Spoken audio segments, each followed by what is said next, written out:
Because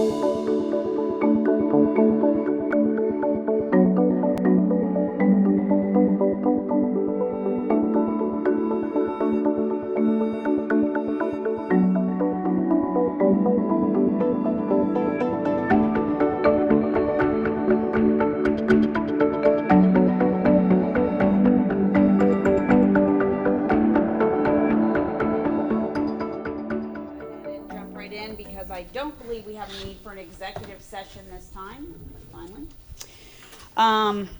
Temporary Resolution 71-20 is a resolution to appropriate from the unencumbered balance and to amend the certificate of appropriations with the county auditor and the general fund.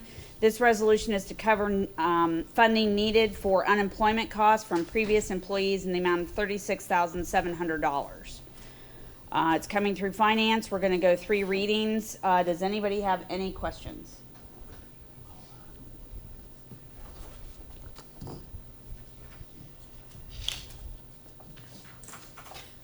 No, that's not this one. Okay, no questions. So we'll go ahead.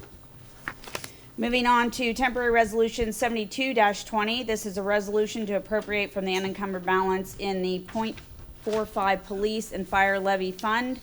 247, increase receipts and amend the certificate of other sources and appropriation with the county auditor. This resolution is to receive CARES Act money that was received for medical supply expenses related to COVID-19. Coming through safety, Mrs. Bobbitt. Thank you. Excuse me, is the chief there right now? Yes, he is.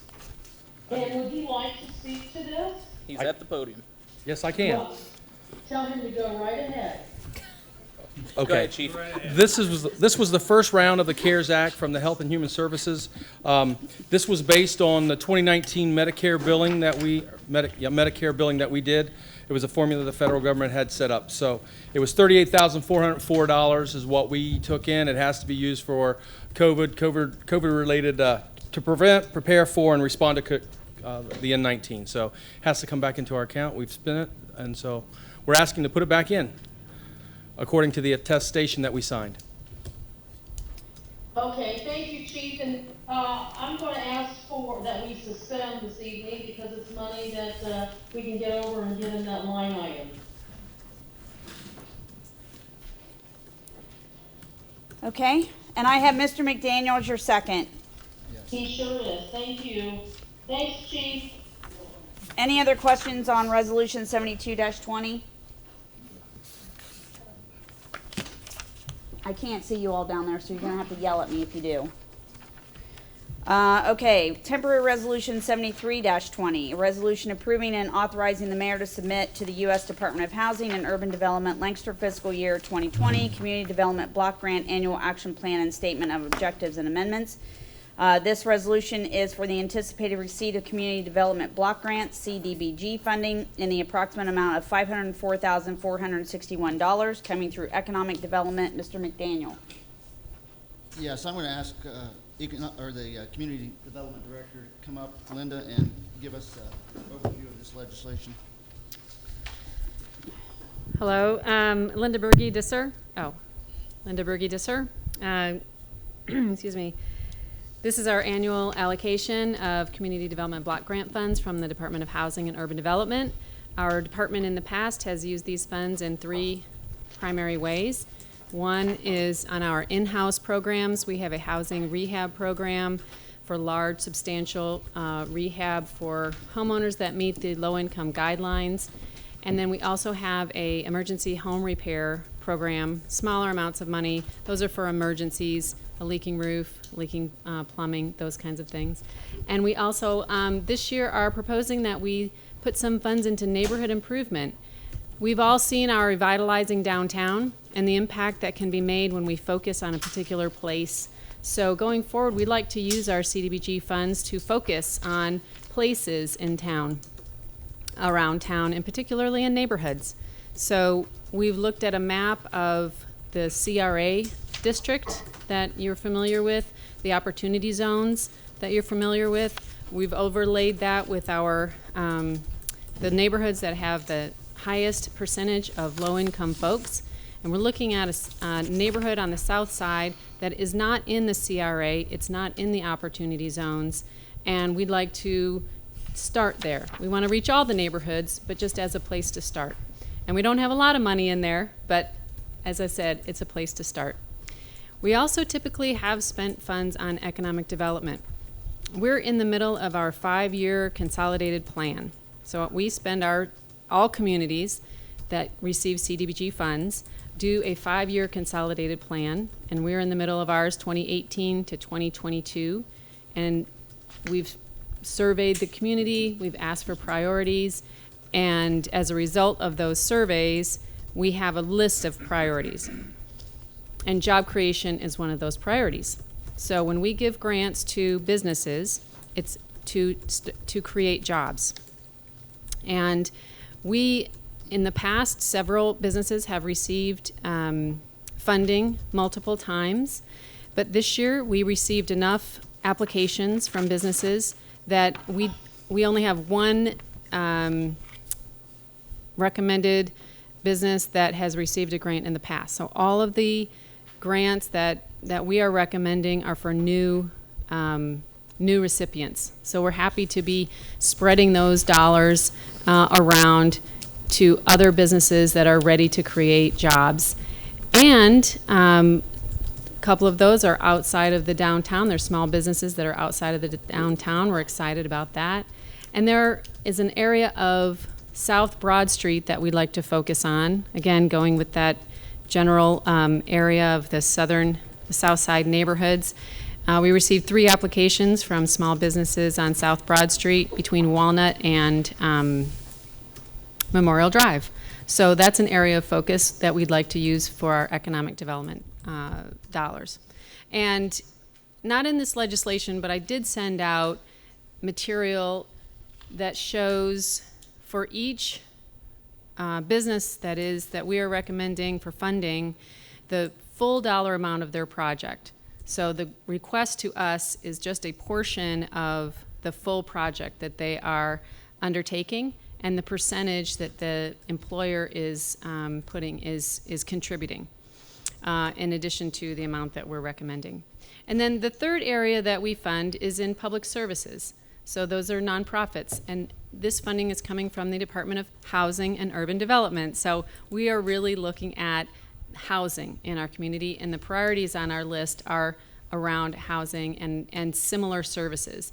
I don't know if you know, but I chair the Fairfield County Housing Coalition, and once a month, all the organizations in Fairfield County that have something to do with housing get together, and by virtue of my position, I get to chair that committee, that coalition.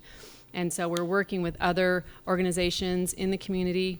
And just to give you an example, 211 is a number that people can call for resources. Anyone can call this number and they can ask for any community resource that's available, and the folks at 211 have a lot of knowledge.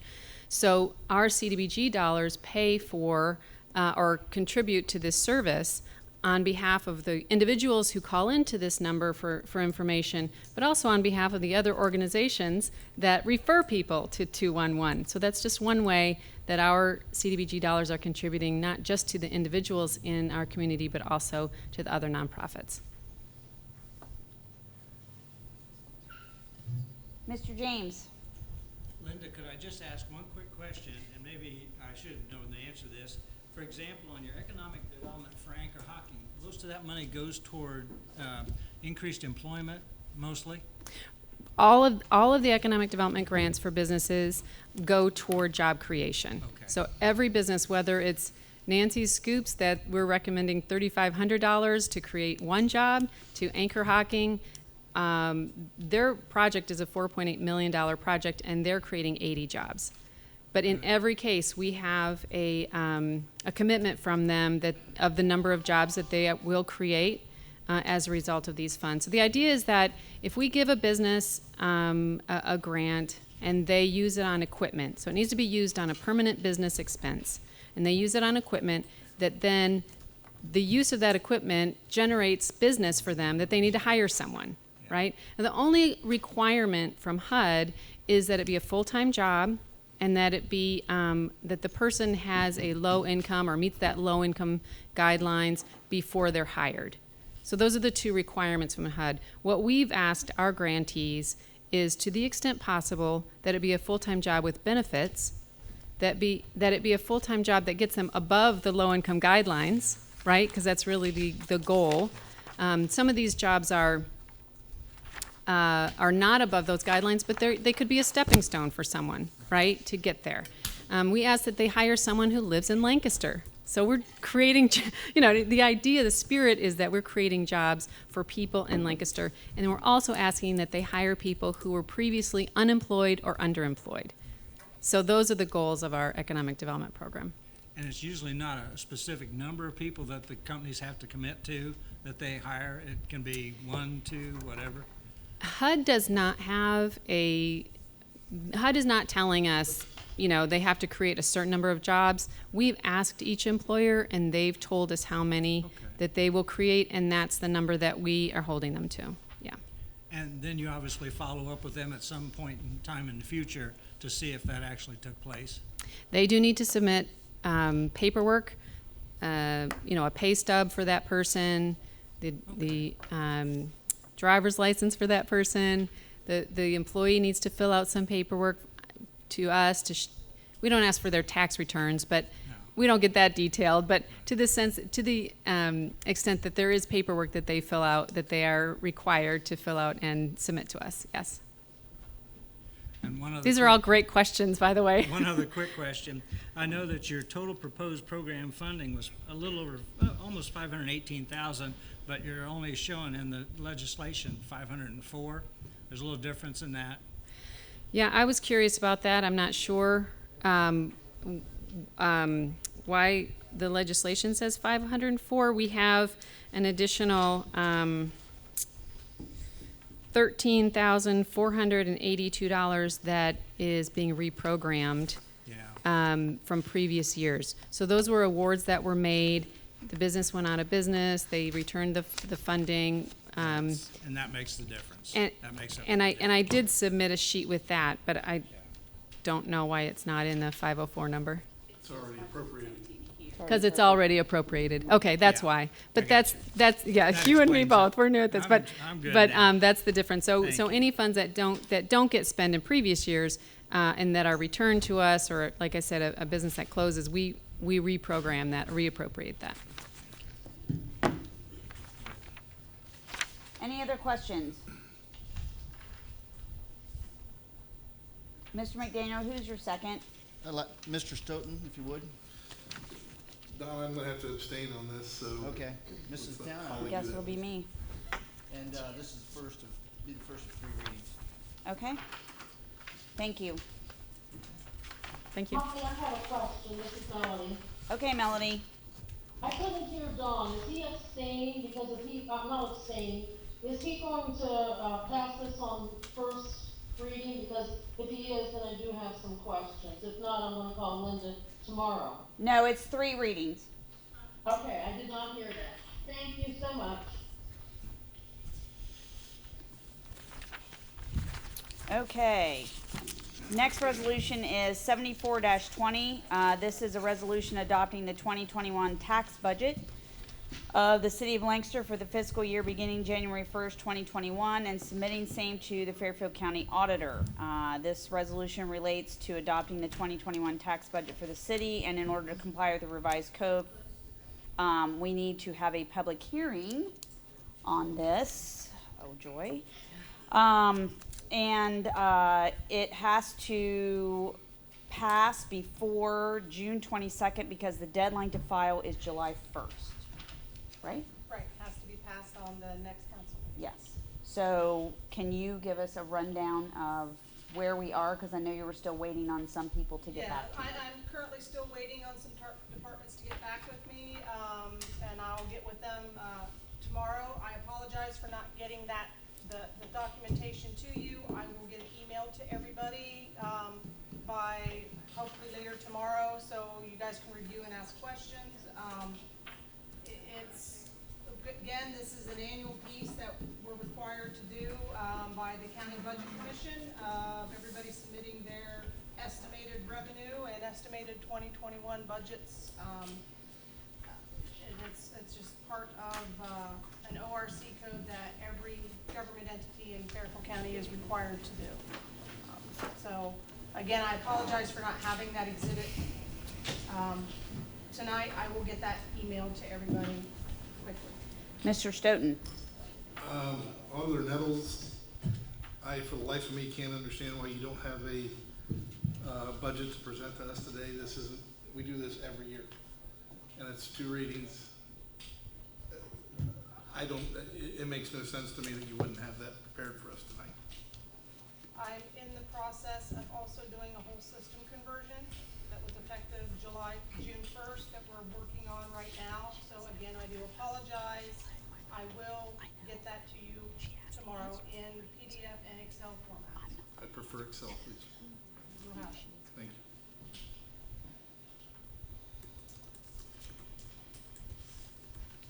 you. Any other questions on this resolution?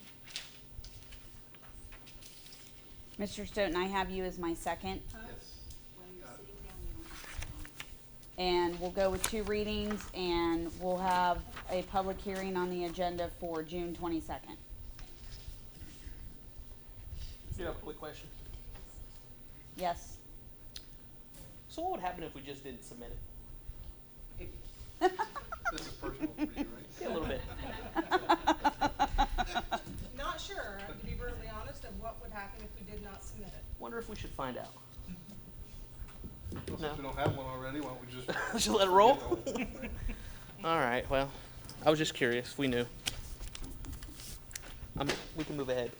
Mm-hmm. Yeah.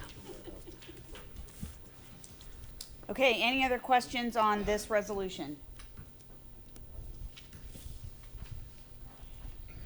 Okay.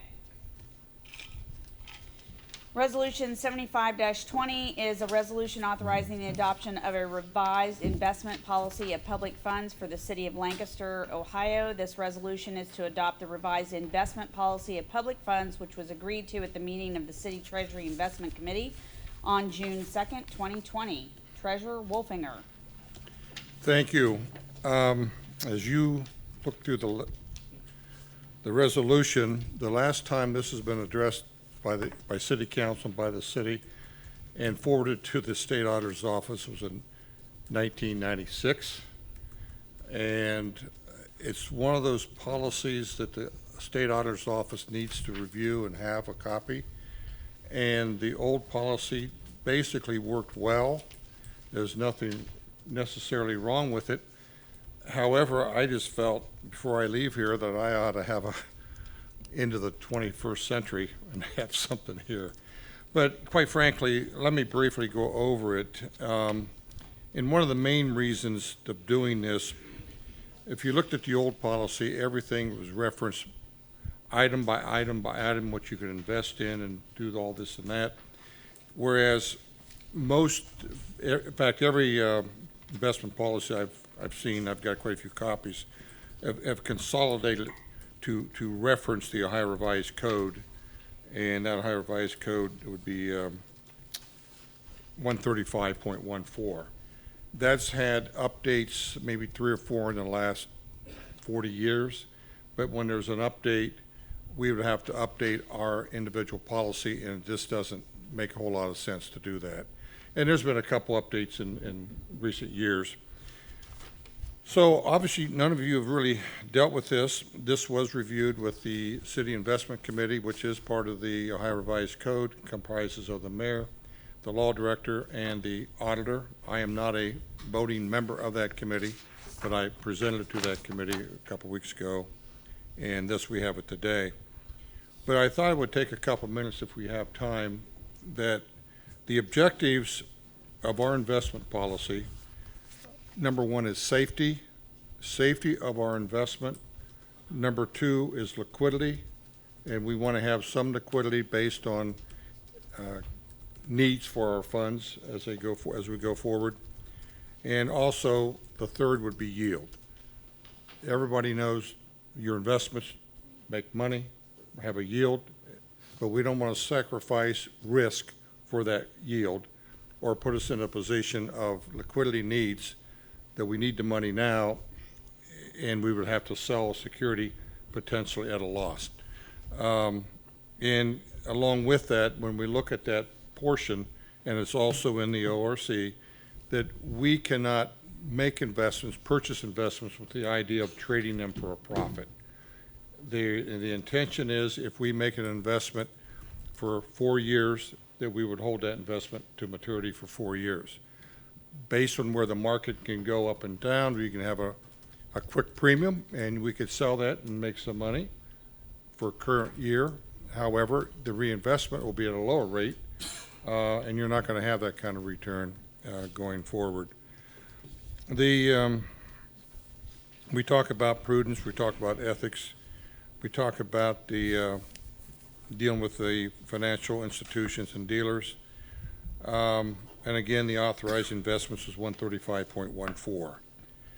I don't want to go too far into the weeds with all the different requirements, and I think I can do one of two things.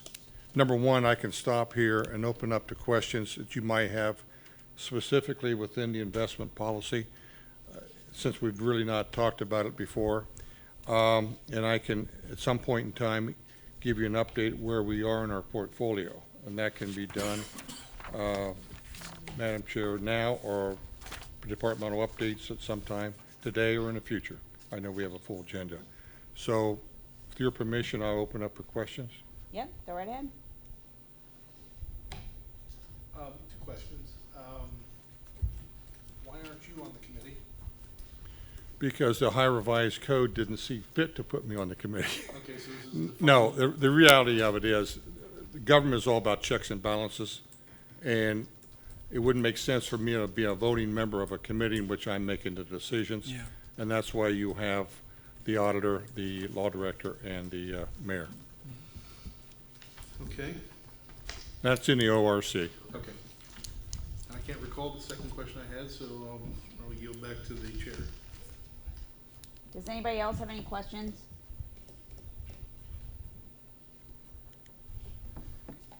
I don't see any. But actually, I have thought of Oh, a second. now he's got it. So what has changed, I mean, in the policy? I mean, you really, I don't think you get too specific on what your investments are, but Well, have you just cleaned up have you cleaned it up to be like a 2020 document, more so than anything else? yes, I've modernized some of the language, the verbiage, but also there's been some changes in the Ohio Revised Code that allow us to make certain investments that I prefer not to make anyway. But if it all be, like for instance, I can now buy commercial paper, which was out 270 days. That's going to be corporate debt. And anytime you make an investment outside a rated bond, a treasury bond, bill, note, and some of the municipalities, you're going outside your window. Otherwise, we've been through all kinds of crises with the economy and companies going bankrupt. You look at retail, I wouldn't want to buy commercial paper in retail. But 5 years ago, that was a popular thing to do. Certain manufacturers, certain industries, you don't want to get into. I can do that. I can research it. It takes a lot of time. I'm not licensed to research it. But I don't think it's a prudent investment for the city. But that does give you the authority. Another authority that's in there that we can now buy municipal bonds issued within the state of Ohio, which back in the day you could not. So if I want to buy Columbus City Schools, if they have a bond issue, I could do that for the portfolio. In answer to Dovetail, right now we cannot do any investment over 5 years, 5-year maturity. Otherwise, you can buy a 30-year bond, but only has 4 years left on the maturity. Okay? On this recent edition, we could buy a municipal bond from a municipality in the state of Ohio and go up to 10 years. Now, doing that puts a little more pressure on the treasurer and me to do more studies and the viability of that entity. But I will say, over the last 40 or 50 years, I read somewhere that only 3 or 4 municipalities have gone bankrupt over that period of time. one final question. Sure. How often does the committee meet? As needed, we try to meet once a year, at least. And what I generally do, since we're all together in the city, we can talk about where the investments are, where the market is right now. We all know the rates have gone down. A lot of those issues, a lot of bonds are being called, but there's no set time that I could find in the Ohio Revised Code that we have to meet, like monthly, quarterly, things of that nature. Thank you. Anybody else? Okay, I have this for 3 readings, and Mrs. Bobbitt, I have you as my second. Yes. Okay. We have one last resolution, and that is a walk-in for this evening, Resolution 76-20. It's a resolution authorizing the receipt and expenditure of Federal CARES Act funding in compliance with Ohio SB 310 and to declare an emergency. This resolution is a requirement of the Ohio Senate Bill 310 in order for the city to receive CARES Act funding. Do I have any other details than that? Nope, this is a prescribed format supplied to us by the state, then we need to adopt it in order to apply for this money. Okay, does anybody have any questions?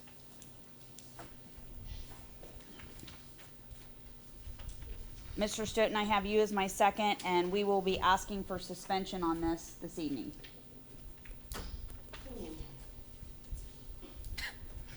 Is that Melody? Yeah, I don't know how Melody feels about that. Can you hear me? Oh, we can hear you all right. Well, I couldn't hardly hear what the mayor was saying, so I thought, well, we at least would do 2 readings and then I could call in tomorrow. So, since we're gonna suspend on it, maybe between the meeting, I'll give him a call. That would be fine. Okay, We're not holding anybody else up. okay. So that brings us to the end of the resolutions for this evening. Do we have any departmental updates?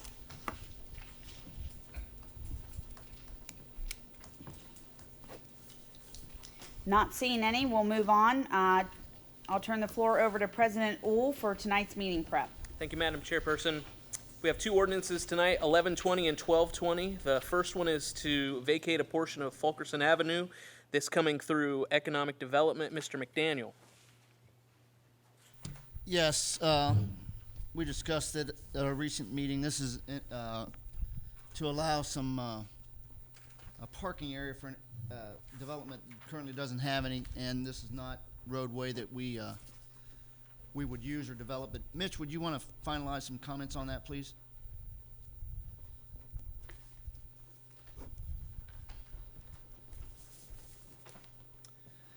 Yes, thank you. The ordinance before you, the 2 that are there would be, what is that, 1120 and 1220, essentially go hand in hand as far as the vacation of Fulkerson Avenue at the end there of Walnut Street. This is a vacation that was brought to us by Shared Option 4, and they have bought the old Lynch building and are creating a business. I think it's container type home business creation, and they need more parking. And the terminus of Carbon Court, which was the old Frick Gallagher site, they're planning on using that as a parking area for that business. And so anyhow, the reason for that is to vacate that portion so they can utilize part of the right-of-way. And then through the process, both our gas department and water department still needed to maintain an easement because they needed to serve some utilities across the railroad tracks over to the complete filter media site. So they needed to have those future easements. So those 2 ordinances are tied together. So Thank you, Engineer Nolan. Any questions about this? Mr. McDaniel, what's your plan for this evening? We're going to ask for suspension. This is a business that's actually creating jobs here in Lancaster, and this has been in discussion for some time. So, like Okay, Mr. so- Stoughton to be the second on the first one, and number 11 and Mrs. Downer on 12. So suspension tonight with Mr. Stoughton as the second on 11 and Ms. Downhour on 12. Okay, anything else on this? Yes. Does Mr. McDaniel have a microphone? We Yes. can't hear him. Probably can't hear I think the microphones may be more for TV than for here, but we'll see if we can crank it up a little bit. Yeah, I couldn't hear who was first and second, and when you repeated it, I missed it. Tom on the first one, you on the second. Okay. Yep. Okay, any other questions? Thank you, Engineer Nolan.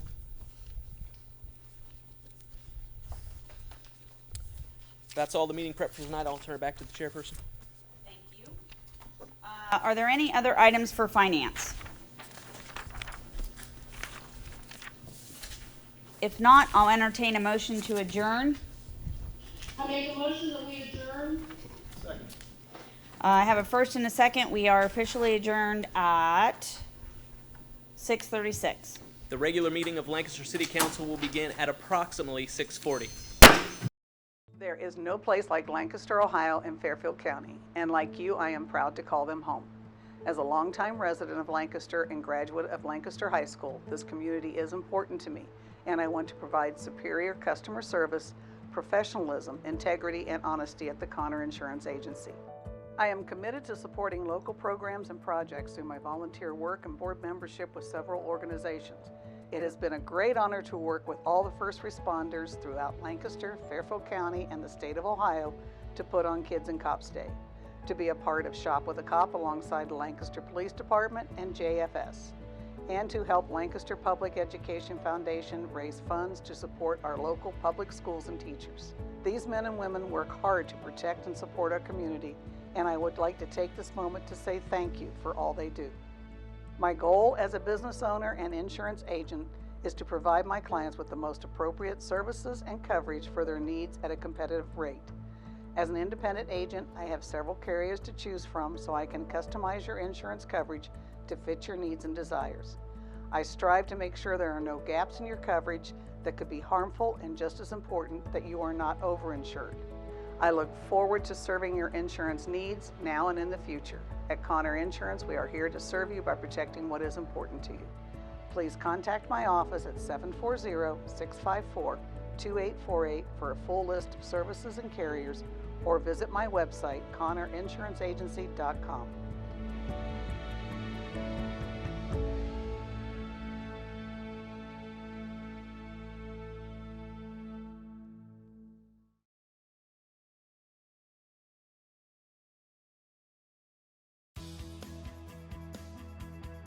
Almost everyone needs a car to get from point A to point B, and many families have 2 or more cars.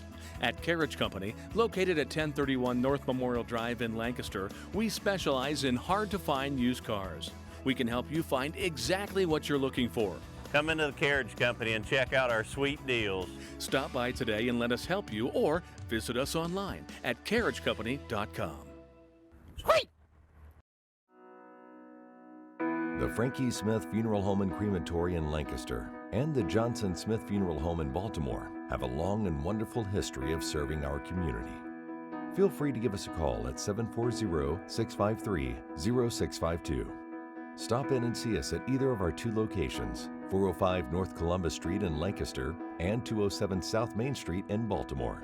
Respect for tradition, regard for change.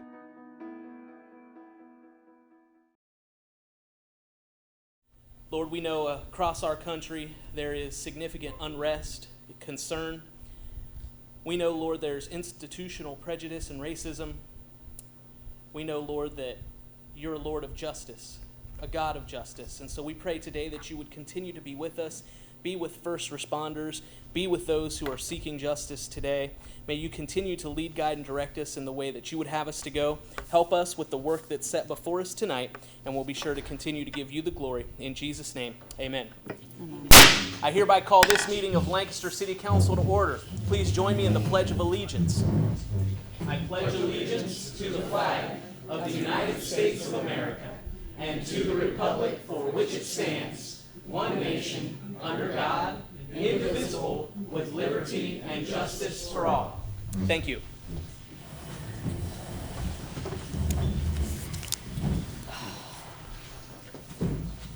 For any member of council who's here tonight, I'll just ask that you speak as loudly as you can.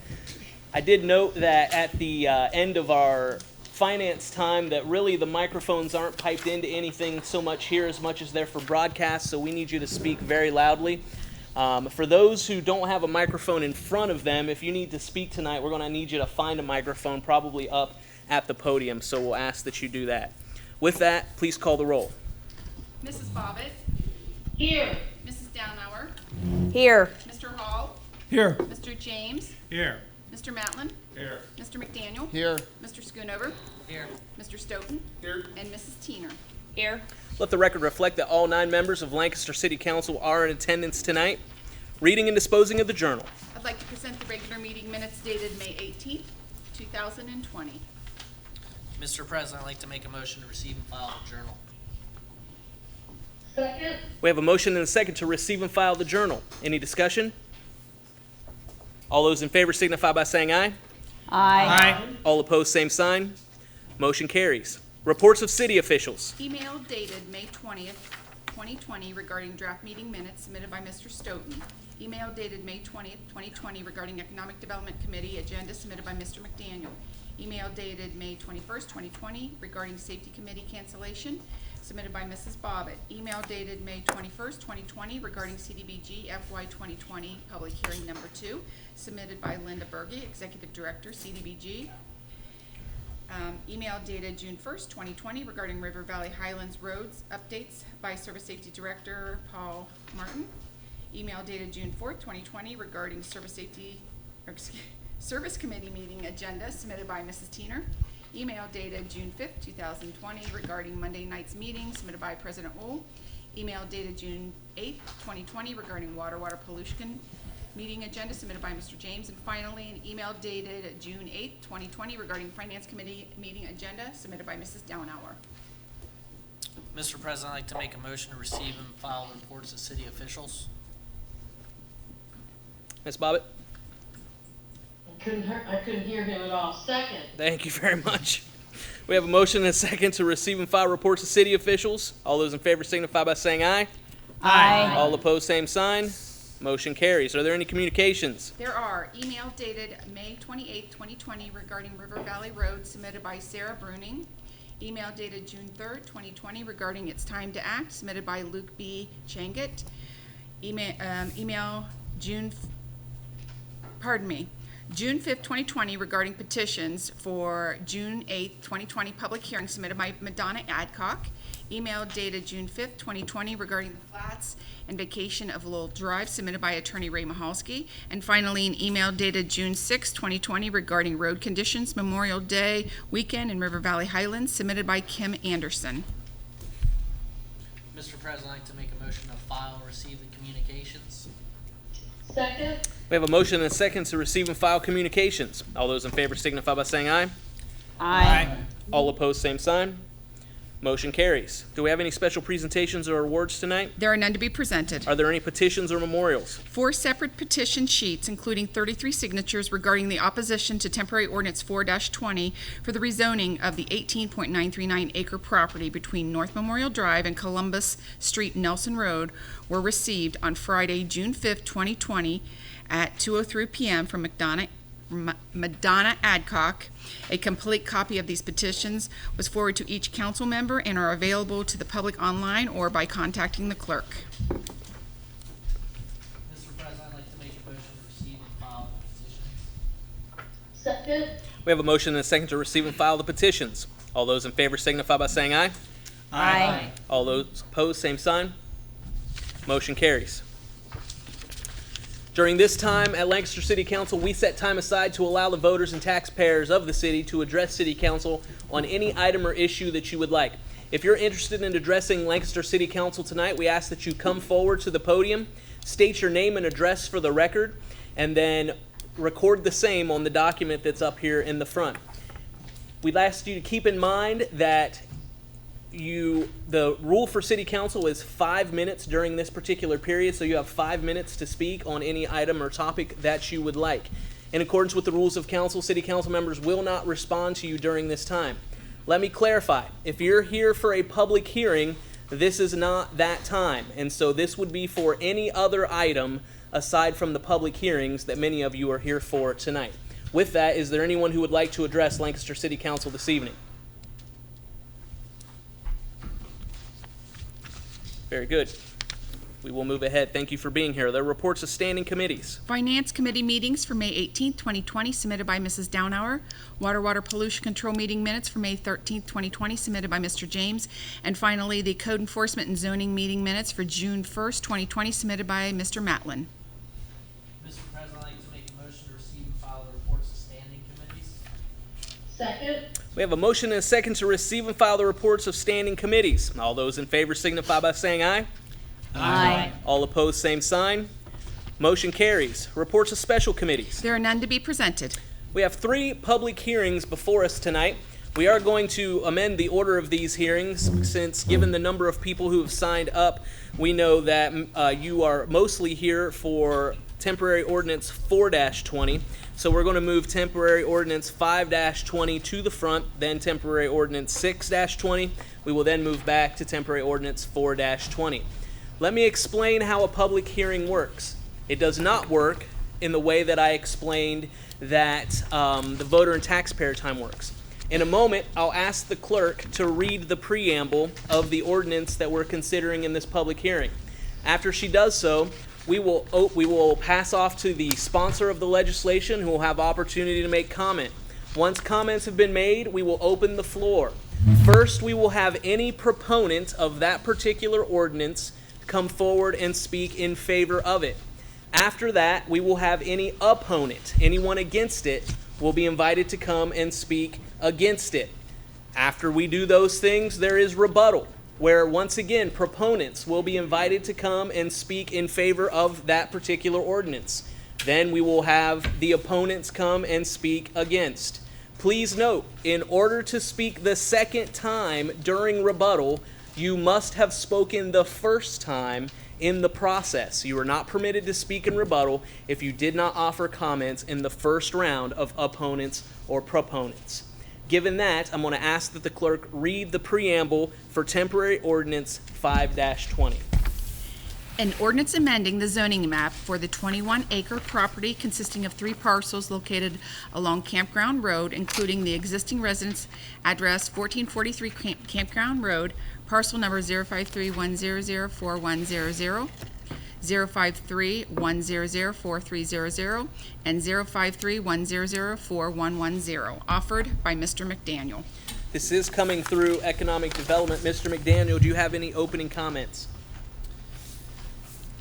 I have none personally, but I would like the engineer to come up and discuss the planning commission approval of this and give us an overlay of the legislation.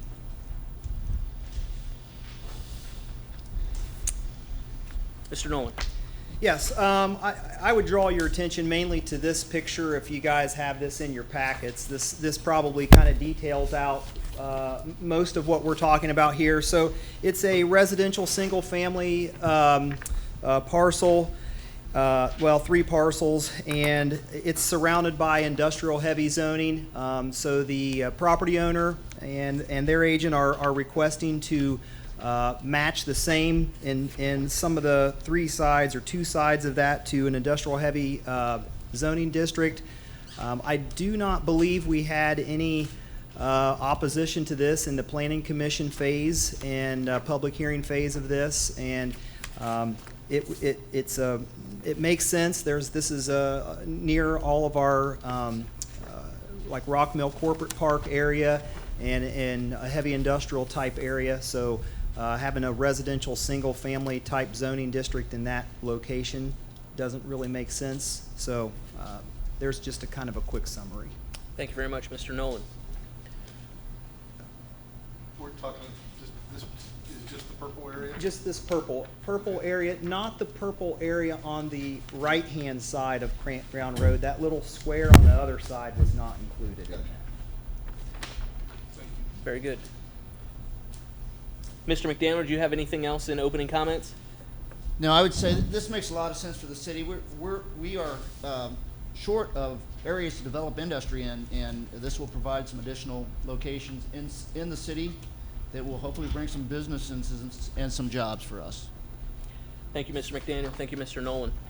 With that, we will now open the floor to any proponents in this public hearing of temporary ordinance 5-20. Are there any proponents, those who wish to speak in favor of this legislation?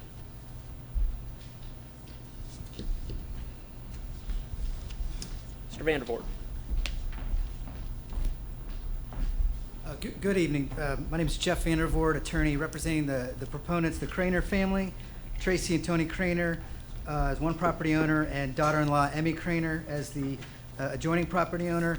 Petitioners respectfully request the zoning change from residential RS1 to heavy industrial. With that, I just want to appear and be here to answer any questions. Thank you very much, Mr. Vandervoort. Does anyone have any questions? The one other thing that differs in a public hearing from our voter and taxpayer time is Lancaster City Council members do have the opportunity to question you if you come and speak. So are there any questions for Mr. Vandervoort this evening? Jack has one. Yes, Mr. Mallon. Do the owners have a plan for the property, or are they just doing this to try to attract? No strict plan at this point, but they do feel it makes the property consistent with the adjoining properties, and feel like it's a better, more useful purpose for the property than to be residential because of the surroundings of industrial. So they're making it consistent and feel like it's a better use for the property. Any further questions? Okay, thank you, Mr. Vandervoort. Appreciate you being here. Yes, sir. Are there any other proponents who would wish to speak in favor of this ordinance, 5-20? If not, are there any opponents, those who wish to speak in opposition of this particular piece of legislation? Okay, seeing none, we'll return to proponents. Do you have anything else, Mr. Vandervoort? Thank you. There were no opponents, therefore I will turn it back to Mr. McDaniel for final comments. I would say I agree with Mr. Vandervoort. I think this makes a lot of sense for this particular property. It's in the area of town where industry is growing, and people are looking at those areas to bring their businesses or their particular jobs to Lancaster, and I think it's an opportunity for all of us. I will be removing this from the table and looking for passage. Thank you very much. Any other questions from Lancaster City Council this evening? We will have opportunity to discuss this once it's off the table tonight before it comes to a vote. Seeing no one, we'll declare that the public hearing for temporary ordinance 5-20 is closed. We'll now open the public hearing for temporary ordinance 6-20. The same rules exist and will remain in force for this particular public hearing. Ms. Sandy, please read the preamble. An ordinance amending the zoning map for the 12.646 acre tract, parcel number 0534000700, behind 2535 East Main Street, offered by Mr. McDaniel. Mr. McDaniel, opening comments. Yes, this is another rezoning change with the Planning Commission passing this on March 12th, 7-0. They held a public hearing that day. I would invite Mr. Nolan forward to discuss what's planned out here.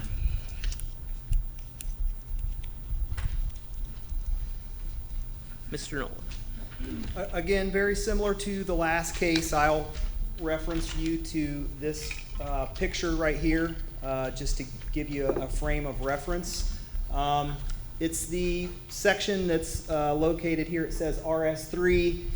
It runs up to Marietta Road and then kind of runs, and you'll see it's a little weird in the sense of the graphics, how the front is orange, which is a commercial general district, and it kind of surpasses the back property lines of some of those parcels that exist along Main Street there. By the best research we could do is, I think when the zoning code and the zoning map was adopted, They took a distance of 200 feet off of the center line or off of the right-of-way line along Main Street and kind of struck a line, which kind of segregated between where the parcel lines were and where the actual zoning district lines were. So it makes it a little odd in the sense that they don't really follow parcels, but the remaining section of that purple area would be turned into commercial general zoning, which would match the frontage along East Main Street. Again, I will, if memory serves me right, I do not believe there was any opponent testimony in the Planning Commission minutes, but again, we've had several types of developments, maybe proposed and maybe lot splits that would be commercial, but it kind of hindered them because the other parts of it were residential single family. So it just makes it cleans up these boundary lines, and it is commercial along the frontage there. So the back portion there made sense to Planning Commission, and here we are with that today. Thank you, Mr. Nolan. Does anyone have questions? Yes, Ms. Downhour.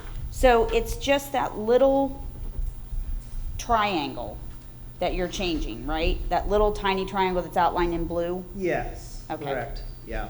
It has like a little leg that kind of on the left-hand side Looks there. like a flag. Yeah. Okay. Thank you, Ms. Downhour. Anyone else have questions for Mr. Nolan? All right. Thank you very much, Mr. Nolan. Mr. McDaniel, further opening comments? The only additional would be that this does make sense, as Mr. Nolan said. It would be consistent zoning for the entire parcel there versus a hodgepodge of two different zonings there, which don't make it really attractive for many people. Thank you, Mr. McDaniel. At this time, we will open up proponent testimony. Those in favor of this ordinance, if you're here tonight to speak in favor of temporary ordinance 6-20, now is the time. Would anyone like to speak? Evening, Council. John Clark, attorney on behalf of H&H Prime Holding LLC, who's asking for the rezoning. I think Mitch clarified it's roughly 12.646 acres, approximately 2.8 that are frontage to East Main Street already is commercial general. The back part is RS3. Most of the properties surrounding this particular property, east and the west is commercial. Adjacent properties to the south have a mix of, there is some residential, but commercial and industrial uses. And to the east, it's a combination of commercial general, industrial medium, to the south again. And if the zoning is approved before my client could actually develop it, he's going to be subject to further zoning and submitting his plans, which does not have any definitive plans yet, but his tenant there, which is Foltz Ag, is they're looking to potentially purchase an additional 3 acres right behind their building. They want to expand. The business is doing well. That would obviously lead to opportunities for more jobs in that area. The property has frontage both on Main Street and on Marietta Road. Ideally, the access would be from Main Street. It just makes sense. There's water and gas service currently out there, and there's also sewer available from Main Street. Thank you, Mr. Clark. Thank you. Does anyone have any, I need like a rear view mirror here. Anyone have questions for Mr. Clark? No? Thank you, sir. Thanks for being here. Are there any other proponents this evening that would like to speak in favor of ordinance 6-20? Seeing none, are there any opponents who would like to speak against temporary ordinance 6-20? Okay, seeing none, Mr. Clark, do you have any further comments? No, sir. Very good. Thank you again for being here. There was no opponent testimony. Mr. McDaniel. Same as the previous ordinance. I'll ask to remove it from the table and bring it to a vote. Very good. Thank you very much. With that, we will close the public hearing on temporary ordinance 6-20. And we will now begin the public hearing on temporary ordinance 4-20. I'll ask that the clerk read the preamble. An ordinance amending the zoning map for the 18.939 acre property between North Memorial Drive and North Columbus Street, Nelson Road, parcel number 0532152400, 0532152600, 0532144900, and 0532145000, offered by Mr. McDaniel. Thank you very much. Mr. McDaniel, opening comments. Yes, this is I'm sure this is why many people are here tonight to discuss this particular legislation. And I think that we'll follow the same path as before. I'll call Mr. Nolan forward, and he can discuss some of the city issues, planning commission recommendations, etc. Thank you, Mr. McDaniel. Mr. Nolan.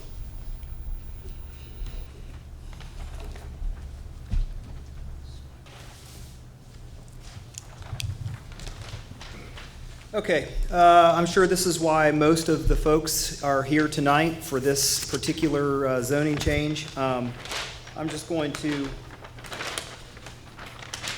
hold this up for just now. So many of you might have seen this from the beginning. It's kind of a plan view of all of the different kind of layouts for the actual apartment complex that's proposed here. As you can see from this map here, the main, I can't remember the total amount of apartments. I think it's 222, I believe. The main access points are here from Lowell Drive, and another access point through this private egress easement over here by Sherwin-Williams that gets to the back side of this. And you probably have seen the new Firestone store that's being built out there right across from where Sherwin-Williams is located. So throughout the planning commission process, this one was a little bit more opposed. We had several opponents along the perimeter from the Nelson Road properties and so on. To give just a little overview, so it's an RS3 zoning district, and it's changing to an RM2 with a PUD overlay. So that PUD overlay stands for its planned unit development. So there are a few little nuances within the RM2 zoning district that they don't meet. Very minor, a few of them. Like building height, I think the maximum is like 35 feet, and some of their buildings are at 38 feet. And a couple other little small nuances. So that's the reason for the planned unit development. When they come to us with this very specific plan and they can do a planned unit development, it almost, they are really close to a certain zoning district, but then they overlay it with a PUD, and they take care of all those things as part of variances through that process. There is a process for amending that, and there's minor modifications or major modifications, and it's defined in the code. So if they were to change it and it was a major modification defined in the code, it would have to come back through Planning Commission, through City Council. If it's minor, it can be done administratively. Again, those things are defined within the code. Just to go through a couple of the things here.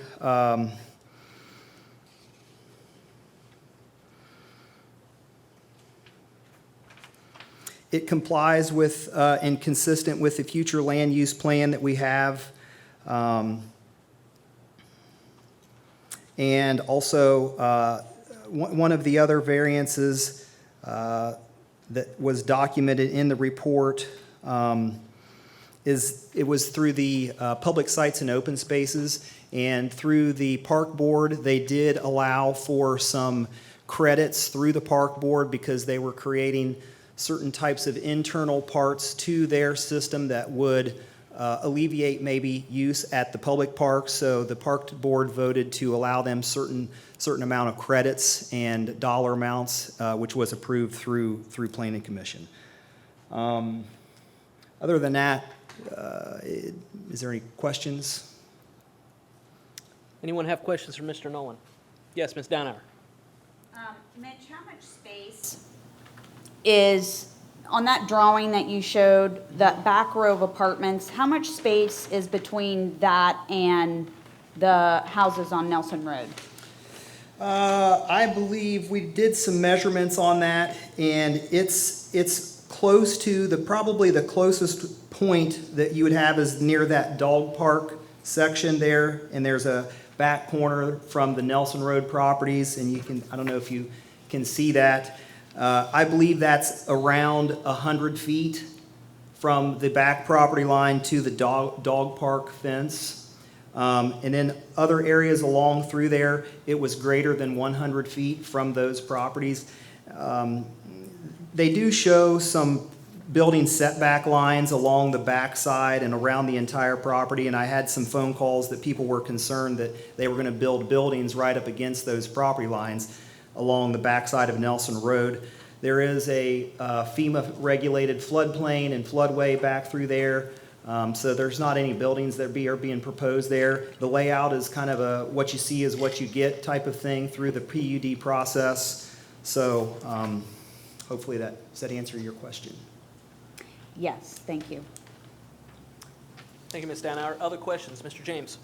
I'm sure there's going to be some concerns about the additional traffic on Memorial Drive with 2 more points of entry, and if I remember correctly, and from I looked at the plans, the Lowell Drive is going to be, if you're traveling north on Memorial Drive, a right-hand in and a right-hand out. That's You correct. will not be able to make a left-hand turn out of there. Is that correct? That's correct. Yes, the Lowell Drive access is a right-in, right-out access. And there was a traffic impact study performed. And again, if you remember from our timber top discussions, through my office, we have a consultant that does a lot of review for us through the traffic impact study process, and they've reviewed it. There wasn't a need for improvements on Memorial Drive in terms of drop lanes, decel lanes, those types of things.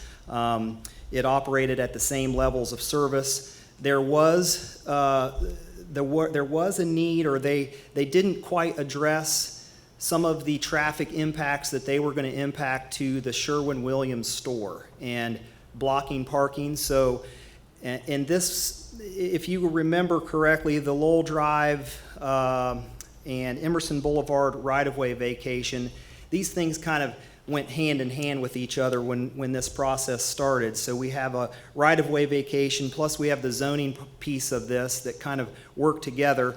But over on the ingress-egress easement side by Sherwin-Williams, through the development of Firestone, plus the development that TNR Properties is working here, we have required them to add some pavement width along that ingress-egress easement and to stripe it in a different fashion to help mitigate traffic through there. Even though it wasn't maybe warranted through the traffic impact study, I felt it was a requirement to help alleviate maybe concerns with parking along that side if anyone has driven up through there and there's parked cars along the Sherwin-Williams store. So. Okay, thanks. Anyone have anything else for Mr. Nolan? Yes, Mr. Stoughton. I just have a question about Lowell Drive. Is it currently a usable street now? It's not. It is a platted street, undeveloped. Okay, so it's never dumped out onto Columbus Street or been an active road? Never has. It has been platted and replatted over the past 60 years, I would say. Going back through the actual Van Gundy and the Colonial Estates subdivision, it has taken on so many different forms over the years. But this was the last one that was platted back, I don't know, in the late 60s, I believe. And so. Well, so is it? Is it in the state of disrepair, or is it? Let's assume we wanted to make that a street. Is it actually in conforming standards today, or is it something that would need a complete overhaul to be actually a functioning city street? It is not a city street. It's just basically a kind of looks like a gravel parking lot right now. If you see it today between the Ohio Health business and the Kokonis Furniture, it would just look like a gravel / concrete looking right-of-way that's just an undeveloped right-of-way that no one has improved.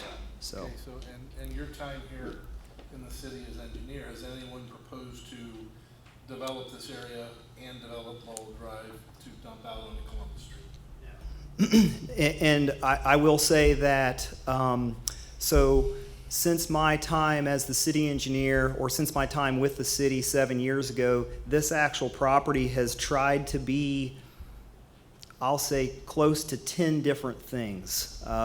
We've had various, Mr. Pettit has come through with various other types of developers and entrepreneurs that are looking to maybe use this property in a certain way. It's tried to be maybe office space at times. At one time, maybe a grocery store in the back with some different types of offshoots of maybe some housing or apartments and things. It's tried several times, and I will say it was a lot of the difficulty was obviously the zoning and the right-of-way, cutting up the property and making that more difficult, and going through this process, especially for a developer, is, you know, it's time consuming and expensive, and so that I think that kind of kept people at bay. So this was the most, this has been the most thing that has stuck in the 7 years that I've been here. Okay, and one final question, if I might. Sure. So there is no chance that anything will butt back to those properties on Nelson Road, because that is truly a floodplain that could not be developed? So I will say this. So yeah, that's true. The only thing that maybe could have potential is just this little section out here that is on the other side that I believe was residential lots at one time. And if you ever drive by North Columbus Street and see like a guardrail that looks like it's out in the middle of nowhere, that's where that Lowell Drive section is. You know, maybe it could be something, but it would be very difficult. The grades are difficult through there. Thank you, sir. Anyone else have questions this evening for Mr. Nolan before we move on? I have a quick question then, just to extend some of the comments Mr. Stoughton's made regarding Lowell Drive. While we haven't had anyone who's come through to try to develop that out, at the point that we vacate that becomes then a private road. There's some easement, right, that we're going to maintain, but then a portion of that would be a private street. Is that correct? So with the Lowell Drive, the first few hundred feet between the two existing businesses is going to be maintained as a public roadway that will be maintained by the city. It's built by the developer, just like any type of thing that would happen in like River Valley Highlands or any type of public improvement. It's built to public standards, public thicknesses of pavement and all those types of things, sidewalk and associated items. Once you get past that specific back of the property out towards Columbus Street, that is the portion that would be vacated. And through the rules of reversion, when you vacate that property, the property owners that adjoin on each side take ownership of that, and that becomes private property that they can use at their discretion, which will be apartment complexes and parking lots. Same thing with Emerson Boulevard. So Emerson Boulevard adjoins Kokonis Furniture, Burger King, those types of things. So half of that width of that roadway gets dedicated to those properties, and then the other half gets dedicated to the developer, whoever the lot owner is on that side, TNR Properties, Mr. Helber. So those vacations become private property and revert back to that ownership. So, but the plan takes Lowell from Memorial clear through to Columbus, right? No. There's no dump out there. No, there is no connection point to Columbus Street. But there's going to be a portion of it that is going to be private and has to be somehow maintained. Yeah, back in the back portion where the apartments are, all of that is all private, but it's not a roadway, it's more of like a parking lot area. Okay. Whenever we start talking about private roads, I get a little excited. Yeah, the private road section and the easement section that maybe you're referring to is over on the Sherwin-Williams side where there is an actual a multiple interest in the ownership of over on the Sherwin-Williams side where there is a private road or a private ingress-egress easement across that property. That's the part that is private and is a roadway. And someone's going to have to maintain it. So yeah, that was one of the things that was brought up in the planning commission that the engineer's office brought up was, you know, the maintenance responsibilities and who was to maintain that. There are various interests in that section, whether it be Vigilant Properties or Barclay Holdings or the Kreitzer Realty Group. So that was one of the concerns that I had brought up through the planning commission process. But as far as maintenance responsibilities, that I don't know that that's been addressed as to who the ultimate person is that would take care of that. Okay. Thank you. Are there further questions for Mr. Nolan? Mr. McDaniel? You're talking specifically about the private driveway by Sherwin-Williams there at the light that comes out to the light? Correct. Yes. So that Yep. already exists at this point. Yes. And doesn't it go through to Fairfield Christian area? It does. Fairfield Christian Academy has, I believe they have easement rights as well through that property. When that was developed through the Big Sandy and the Aldi and Sherwin-Williams store, I believe Fairfield Christian, because they owned it before when it used to be the Holiday Inn. But as far as we know, there's not currently any agreement amongst the property owners to maintain that area? There is an agreement. There is an easement area that's defined, and there are maintenance responsibilities through that. It gets a little bit, what should I say? It gets a little bit, who is the person that would be the one that kind of controls that or the lead person for that? That's where it might get a little bit squirrely. Thank you. All right. Anyone else? Mr. President. Yes. Melody, I have a question. Yes, Ms. Bobbitt. Thank you. Mitch, and I might be getting ahead a little bit, but I heard you speaking about the roads and this and that. Just wanted to make certain that, because we already have one, I'm gonna call it a subdivision or streets, that the developer was not made to put in street lights. Are we gonna have street lights in this development? No street lights are required. No, say that again, no street lights, what? Are required. That wasn't the answer I was looking for. Yeah, the traffic impact study that was performed, the existing street light at the Big Sandy store or the Sherwin-Williams store, so they are utilizing that one as an existing light, and the one at Lowell Drive, which is a right in, right out, there's no light required at that intersection.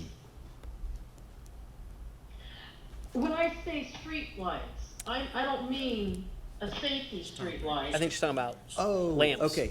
Street. You're talking about lamps. Yes. So, Yes, in the development itself, yes, there are parking lights or lights within the actual development, yes, for the parking areas and things to illuminate those areas. Yes, there are within that development plan. okay, thank you. Thank you, Ms. Bobbitt. Anyone else have questions for Mr. Nolan this evening? Okay, thank you, Mr. Nolan. We appreciate your thorough explanation, your work on this project to date. Mr. McDaniel, any further comments before we open it up? Nothing additional. Very good. Then we will now open this public hearing to the proponents, those who are in favor of temporary ordinance 4-20. Mr. Johnson.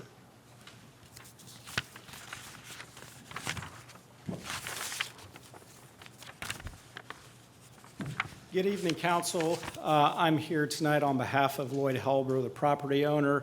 Unfortunately, various health issues have prevented him and his wife to come tonight, so I'm here in their place, speaking in favor of this change in the zoning and the project for the developer. Mr. Helber has owned the property for not too long of a time, a couple years maybe. But as Mr. Nolan had indicated, this has been a development in some form or fashion that has been on the books for decades without any movement towards developing that area. Just the short time that Mr. Helber has owned the property, he has received multiple calls from neighboring property owners, both on the residential and the commercial side, of problems with criminal activity on the property, homeless issues. He has posted trespassing signs to no avail and tried to help alleviate those concerns. But we do have a project that's before you tonight that will significantly improve the area, take care of a lot of those issues, and we would ask your support in that regard. Thank you, Mr. Johnson. Does anyone have questions this evening for Mr. Johnson? Matt. Okay, thank you very much. Thank you. Thanks for being here. Any other proponents, those who wish to speak in favor? Yes, Mr. Eversole. Good evening. Steve Eversole, Election House Road. I'm here actually too representing Lloyd because of the health reasons of his wife. He can't be here tonight. A couple of the points I want to highlight is he does own the property in front of it, the Jimmy John's. He bought the old Ponderosa, the old comic book store. He owns all those now, and you can see he's upgraded it. He's very concerned, and as you know, Lloyd, he's very dedicated to the city of Lancaster. He's very concerned what's going on into the city. He really believes this is the highest and best use of it. And one of the important things I think that you really should consider is this complies with your land use plan, that you've judged by the city what your future growth should be. This is complying with that. And on a side note, as employer employing people, I really haven't looked for an apartment in 50 years, so I don't know, but I guess there is somewhat of a shortage in town. I was interviewing an employee today that was wanting to move here from over Guernsey County, and he spent most of the morning looking around for apartments for a place to live, and he was having a tough time finding them. So I think that there's a shortage here, that this could very well provide space for, as employers, we're trying to hire people, and they want to move in, but they have to have a place to live. So we ask for your consideration and approval of this matter. Thank you very much, Mr. Eversole. Does anyone have questions for Mr. Eversole? Nope. Okay, you're off the hook, sir. Thank you.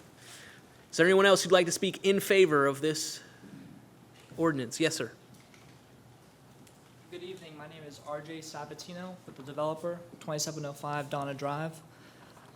So as Mr. Eversole just said, this is in accordance with your land use plan. We're very happy to be here, very happy to be presenting these apartments, which Lancaster does have quite a demand for. As you can see to my right here, I do have photographs of an existing development that we just completed up in the city of Delaware, the flats on Houck. We're using the same architect here, may have some different colors. However, we're going to be hopefully putting in 1 and 2 bedroom flats and 3 bedroom townhomes. Very happy to say that we'll have some significant amenities as well, nearly a 5,000 square foot clubhouse, pool, recreational center, dog park.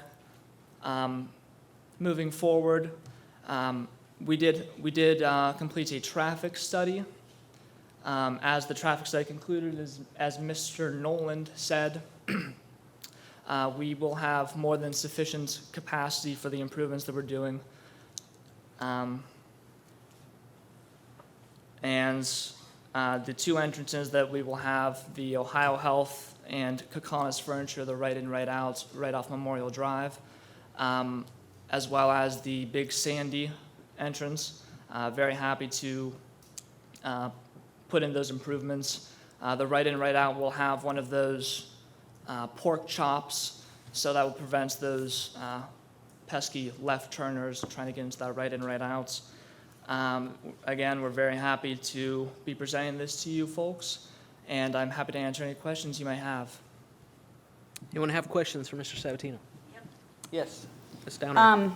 So the different units that you mentioned, the 3-bedroom townhomes, the 1 and 2 bedroom flats, what's the average rent that these are gonna go for? Yeah, so ranging from $1,000 to $1,500, depending on the floor plan.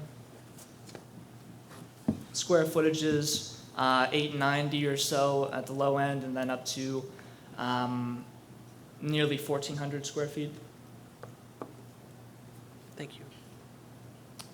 Any other questions, Ms. Downer? The dog park. I'm assuming there's gonna be a fence around it, and is there going to be like waste stations so that people can pick up after their pets? Of course, Because that is yeah. definitely annoying. Plastic baggies, disposable baggies, and it'll be fenced in. Okay, Very good. thank you. Sure. Are there further questions? Yes, Mr. James. Mr. Sabatino, if indeed this were to pass and the zoning to be changed, what would be your timing for construction? So, depending on approval, obviously, approximately 1.5 years from when we begin to move dirt. The first buildings would be available 6 months from when we can begin construction or so. Would start with the clubhouse, and then move kind of across. If you have I'm not sure if you have the site plan in front of you, but yes. So this is something you actively pursue upon any kind of approval? You would Pardon? start the construction process immediately? Well, we still do need approvals for grading and so forth, and Right. we're in the process of working along with Mr. Nolan, who's been very, very helpful with the engineering. So we're not quite there yet with the engineering approvals, but Okay. willing, but the city council, of course, would like to move forward.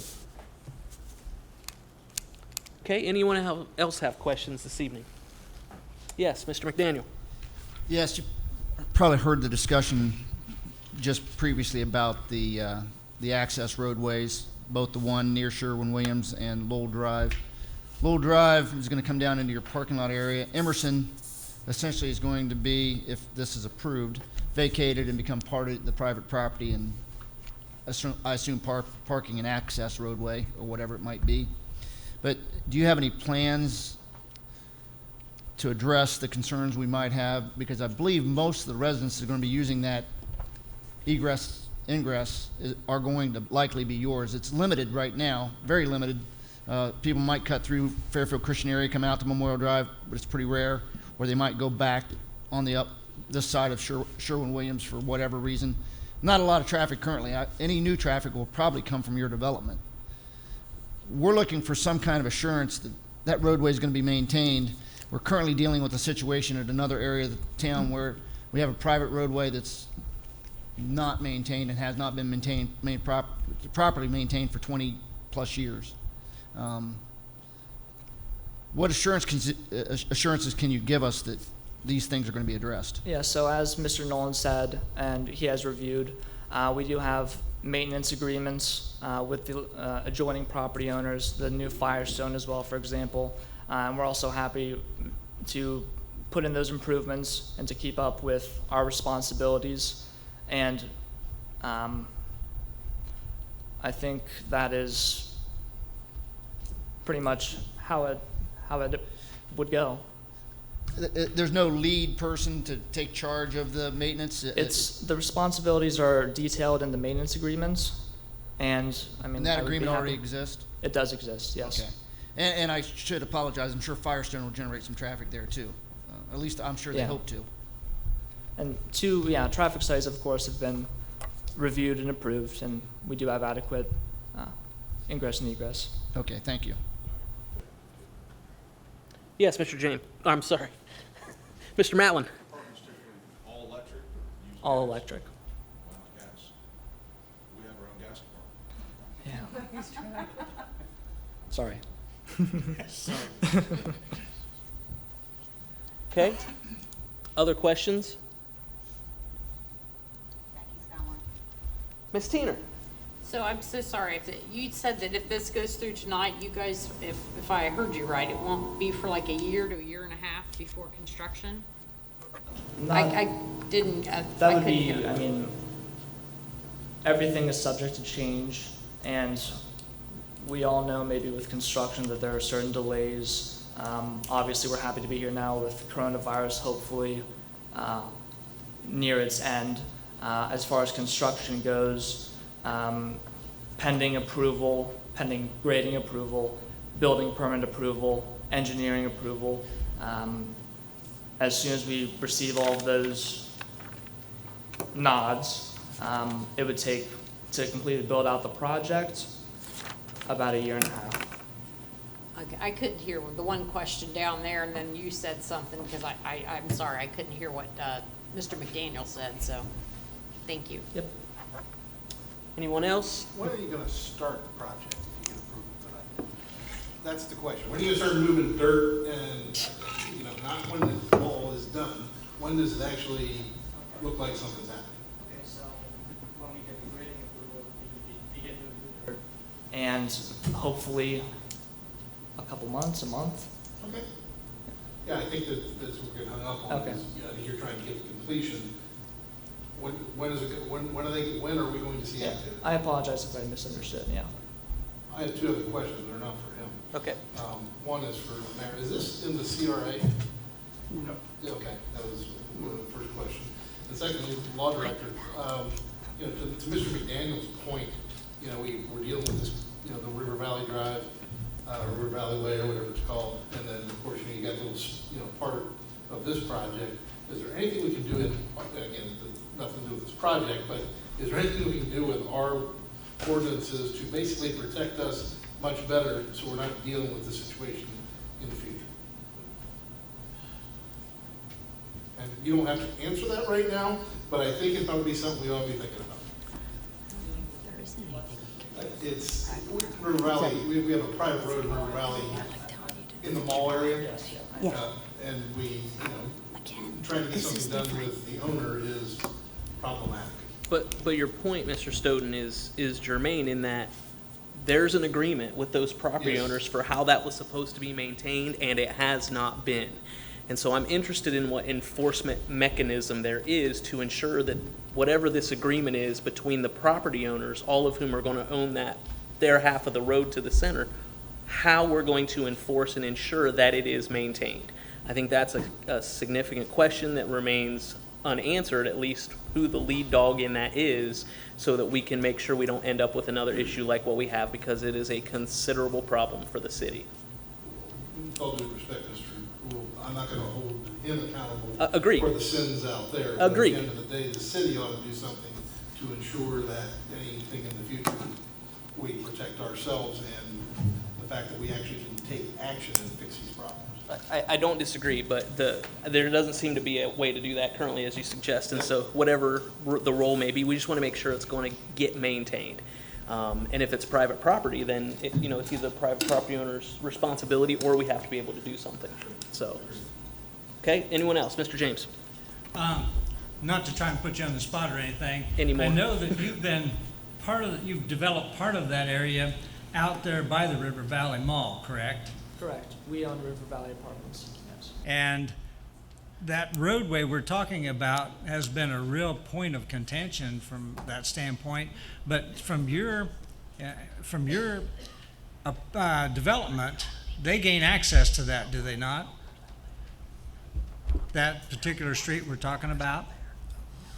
I'm sorry, who gains access to the? Does it connect with the development that you all have done out there? Talking about Midtown Apartments. Oh. No. The Midtown Apartments are yours, right? Those are River Valley Apartments. Or River Valley Apartments, okay. Yeah. Did that answer your question? Yeah, sort of. Yeah, we're not affiliated. Right. Yeah. Okay. Yes, Mr. I just want to call a point of order. We have to stay on task. We're talking about the development that is in question now. We understand that we have a problem with the existing River Valley area, and I agree that we need to take a look, and if we can get a copy of that maintenance agreement, that would be great, if we're entitled to see that. but we have to stay on point and talk about this development. This, And we would be very happy to provide it. thank you. Anyone else have questions today? Okay, thank you for being here. Thank you. Are there others who would, probably not after this, but are there others who would like to speak in favor of? Yes, sir.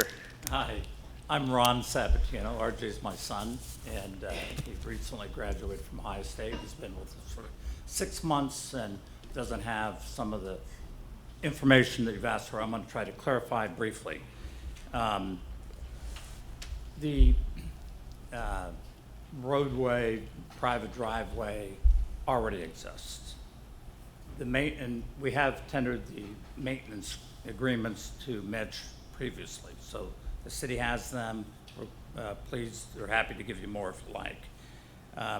The difference between the problem you had and this one is the maintenance agreements allows any of the parties to lien the other ones, whereas as a victim of the River Valley Mall, it's all out of our hands. We don't have any control of it yet. But we may be able to help you with that eventually, which is a different matter. So the main difference here is it's a 4-party agreement. Sherwin-Williams, the new tire store, us, and either of us have the ability to go do the work and then sue the other parties in court if they don't pay their fair share. And we're willing to take the lead to see, just like our parking lot and our private roads, which are typical in any private development, will be maintained properly. We're willing to take the lead.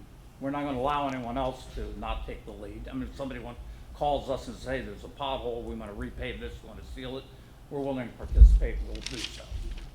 We've also been willing to do it on the other issue, but again, it's out of our hands. Let me just state to clarify some other questions about street lights. We'll have over 40 street lights throughout our apartment complex, and they're all designed to have downlighting and not to shed on adjacent properties. Recognize that this area, some don't like the word blight, but basically with homeless people and stuff, it's kind of blighted for some period of time. And we think our luxury apartments will be a big improvement. We're further than 100 feet at the closest point to any of our neighbors. We've built 50-some apartment communities in which often we're 25 or 30 feet from our neighbors. Say that again, please, sir. I couldn't hear you. We've built nearly 80 communities in which often our apartments are 25 or 30 feet from the houses next to us. We're over 100 feet at its closest point here. I have some other comments, but I'm going to save them for rebuttal. Thank you. Thank you very much, Mr. Sabatino. Anyone have questions? Yes, Ms. Downer. I meant to ask this earlier, so I apologize. Are you planning on any garages with these apartments? Yes.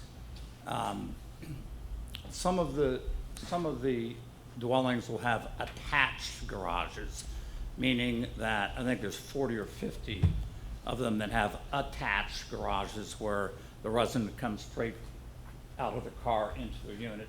They don't have to go to the front door. In addition to that, I think there's 20-some detached garages that are available for others as well. Thank you. Thank you, Ms. Downer. Anyone else have a question this evening for Mr. Sabatino? Okay, thank you, sir, for being here. Yes, you'll have opportunity for rebuttal here in a little while. Anyone else who'd like to speak in favor of this particular piece of legislation tonight? All right, if not, then we will move to opponents. Is there anyone who wishes to speak in opposition of this tonight? Yes, ma'am. If I can get up. You take your time. I thought it was going to be kind of an innie and outie with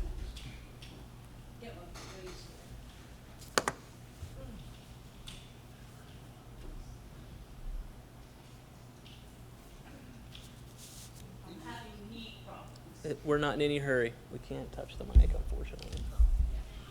We'd bring that microphone to you, ma'am, but we just can't be having folks touch it this evening, so just do the best you can and take your time. It's okay.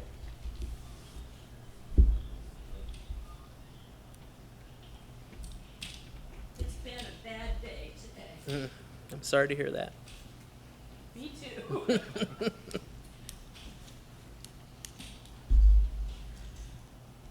Thank you, Mr. President. Okay. That's okay. Yeah, they'll get it for you. This isn't for midgets, is it? They'll pick it up. Go ahead. Thank you, Mr. President, councilmen, and councilwomen. I'm privileged to be here tonight at this public hearing. And I have lived on this street for over 52 years, and it's been delightful. We had our own private park, so to say, with animals, deer. People fed the deers. We had a lot of birds. We had some other animals that kept things out, and it's just been really nice. Mr. Van Gundy had platted all this as residential. When we bought it, we were the third owners, and he actually built my home. So it's been a fun time, really. Kids played baseball in the field because he didn't care if we used it, and so we mowed it for him, and it's been great. We do have some concerns which have been voiced by my neighbors and myself. The density of the 220 apartments we feel is excessive. This would create excessive noise and light. Apartment residents could have up to 400 cars or more producing exhaust fumes. When you have 220 apartments, most people have 2 cars. That, in addition to the proposed development of 79 acres on Columbus Street, would greatly impact the quality of air in our area. And currently, our mayor has commented that the safety forces are understaffed with 3 per department, and that further reductions will be predicted, but every resident depends on these services, whether they're there now or new ones to come. And we need those services. I've used them. They're great. We have great police. We have great fire department people. An additional 400 cars on Memorial Drive would only add to the Memorial Drive drag. And another thing it would decrease, we felt would decrease our home property values. Many people bought their homes for the whole package. The beauty of the property, the quietness, the wildlife, and the feeling of a neighborhood. It's been a friendly neighborhood and proud. The control of the floodplain has not been managed to date, causing excess mud to build up on some residents. And that's at the east end of that field. There is a silt fence that they established, but it has deteriorated in that if you're familiar with a silt fence, that's to be there for construction and so on, to keep debris. But I think it's going to have to be reconstructed when they start. It's going to be a repeat project. The cutting of the trees was a big surprise to all of us. About 2 weeks after the City Planning Commission. I thought I heard something that morning and went out, and I saw this huge machine in the field, and as I watched it was like a lawnmower mowing trees down. So I watched them all day. They were back the next day, taking more trees down, and we didn't know what was going on. I did finally find out about 2 weeks later about the Indiana bat. So anyhow, I think that created some ruckus because people didn't, communication is vital. So we didn't have that. And if you review the petition submitted, you will find that nearly every abutting homeowner has signed protesting the development of these apartments. We thank you, I thank you, and we ask for your consideration in this matter. Have a good evening. Thank you, Ms. Adcock. For the record, would you just mind to state your name, please? My name is Madonna Adcock, Thank you. 1845 Nelson Road. Very good. Thank you, ma'am. Does anyone have any questions for Ms. Adcock? All right. Well, we appreciate you being here this evening. Someone maybe could please help her back to her chair there.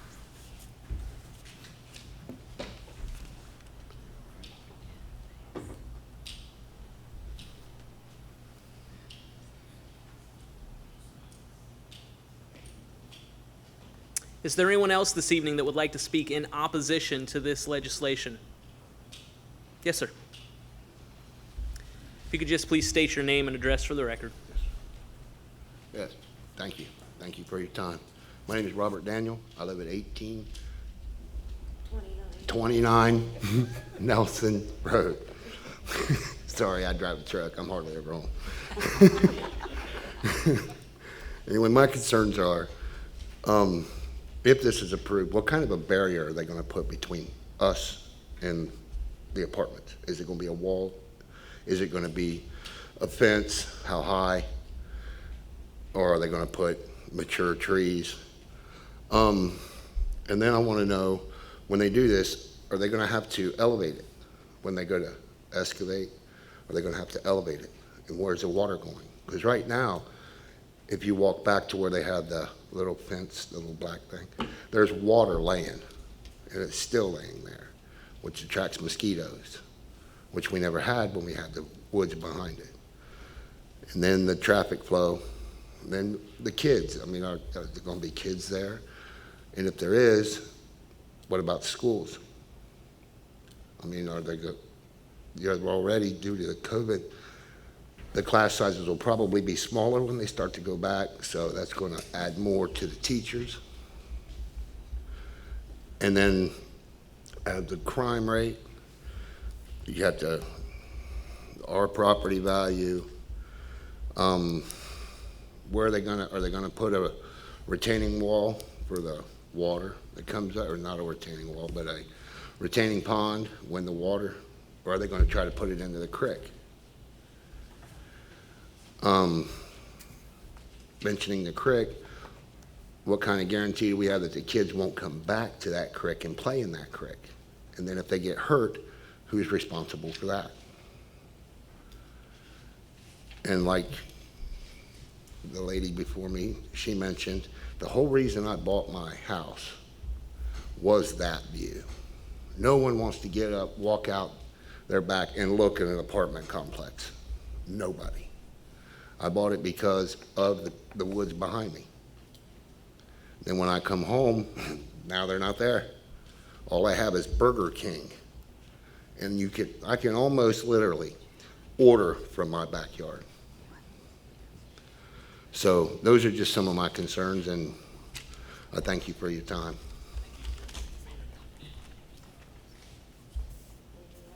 Is there anyone else who'd like to address this particular ordinance in opposition? Yes, ma'am.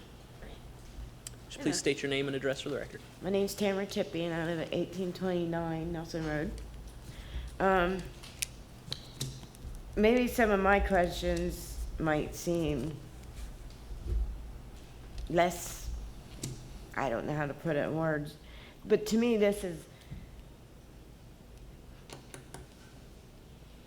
it's important to me. I'm sorry. I want to know, I need to,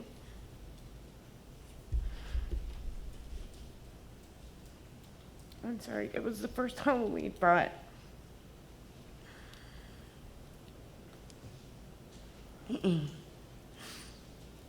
I just feel like something's been taken away from me. It was horrible to watch them just stripping it all away. We had no warning. And then it was devastating. I'm sorry. Anyways,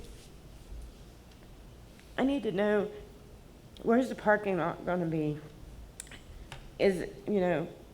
Where's the dark, I have pets myself. I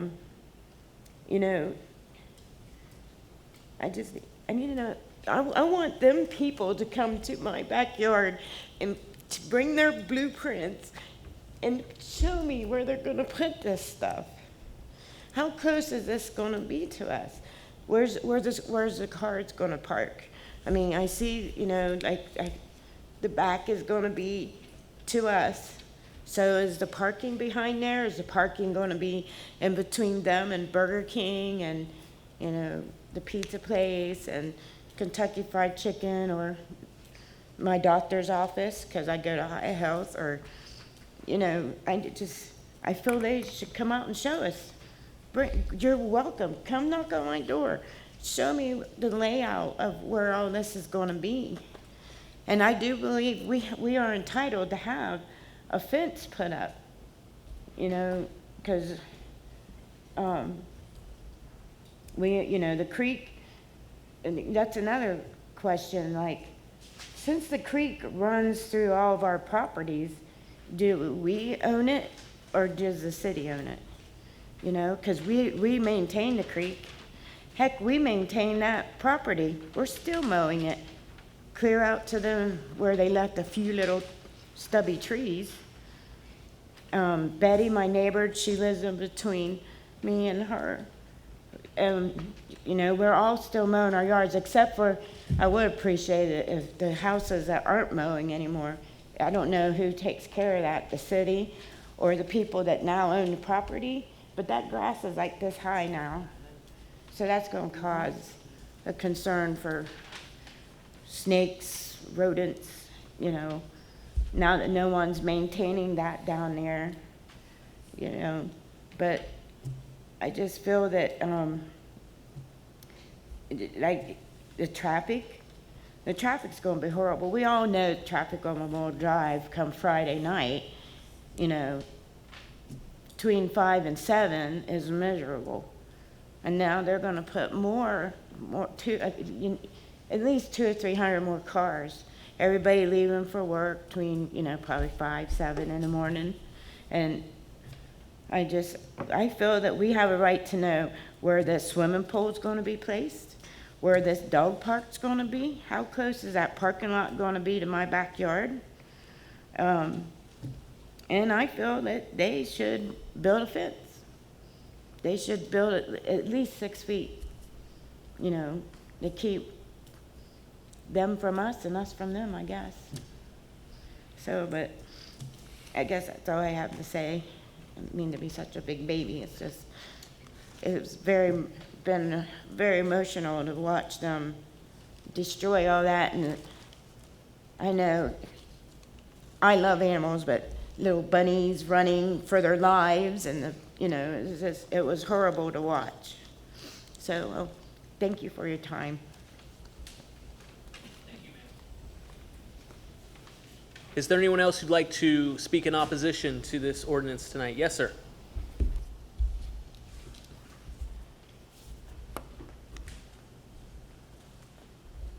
President Council, Mr. Mayor, council members, I first want to thank you for all you do.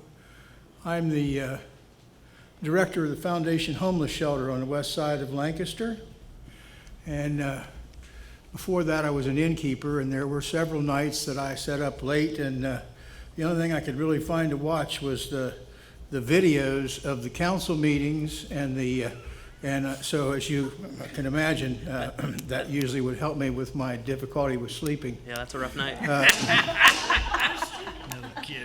I would like to start out by saying I think it's obvious to you from what some of my fellow citizens have said that one thing that could have been done better would have been if those of us who live in that area had been given a little more warning, or at least notified that the kind of area we were going to live in was going to be changed enormously. I've heard Nelson Road mentioned several times this evening, but I want to tell you that there's some of us that are property owners that live on South Pershing Avenue, which a lot of you guys may not even know exists. A lot of Lancasterians don't. And I love that woods too, but I know there's not much sense complaining about it because I don't think you can order them to put it back, can you? Nope. So anyway, in the future, when people were doing big things like this, if they'd let the folks know ahead of time. And as far as that, how far away it's from your property, I woke up in my bedroom a couple months ago and I looked out my bedroom window and I couldn't believe my eyes. There was a wooden stake in the ground 6 feet from my window. And I thought, geez, I hope I'm not used to anybody being back there. I sure hope I didn't change clothes from my last shower when somebody was out there driving that stake in. But the bottom line is we got surprised, and that was hard. I also know that the city has to take advantage of whatever we can to try to improve the economy of our city, that such a development of this will generate a lot of revenues, which may help with the problem of having to reduce our safety service forces. But I also appreciate your attention. I want to say I've lived in this town for 70 years. Well, in 2 months it'll be 70 years. I am familiar with that creek. My Uncle George Gherkin, it would have been about 80 years ago, or pretty close, built a little dam across that creek and got in big trouble because it flooded out an orchard that was back in that area. Is anybody old enough to remember an orchard back upstream of that creek? And to my fellow resident, I can tell you the kids are going to play in that creek. You don't have to ask, are they going to show up? Uncle George was there 80 years ago. I'm sure there'll be others. My only concern that you can do anything about is the traffic issue. And I am worried about density. I know nothing about population density, but 220 apartments back in there sounds like an awful lot of people in that area. But I leave it to my elected representatives to make sure that that's not too many people being allowed into an area of that size. In terms of the traffic. I live on South Pershing, I believe I told you. It's got to be late at night before I can turn left off of South Pershing onto Memorial Drive without taking my life into my hands. Not that I don't do that. Like I said, almost 70, so my actuarial life expectancy is not much more than probably my odds of lasting much longer on making left-hand turns out of there. But I would like you to look into the traffic thing. I know we can't afford to block up traffic any more than it already is, but maybe we ought to look at that right turn only thing and think about traffic lights or something so that things aren't, I don't know, I'm not a traffic engineer, but I do know that it's hard for me to believe that you can put 220 residences in that small area and that the only way that the residents are going to be able to get in and out is on Memorial Drive. So before you take any action on this, I'd urge you to look long and hard at the transportation issues and the traffic on Memorial Drive, and I appreciate your attention, and once again, thank you for your service. Thank you, sir, for being here. I neglected to do it the last time around. Let me just ask, does anyone have a question for this gentleman? Yes, sir. Just a quick question. You didn't tell me your name. Oh, Jerry Waits. Jerry Waits. Jerry Waits. And Jerry, I've been down South Pershing before between Chipotle and, is it Arby's or Rax? Yeah, you know, you should, I can never remember either, but you shouldn't have brought that up because my wife, wonderful woman, but she gets nervous easy. I always wanted to live in the country, and she would have been a nervous wreck living in the country. So the good Lord gave us that house where I had the country in my backyard and a roast beef restaurant in my front yard. It was a great place, and I'm not complaining. If the city gets better, that's wonderful. I'm willing to deal with it, but I think you need to look into that traffic. And thank you very much. Thank you, sir. Does anyone else have a question? Ms. Teener? I did.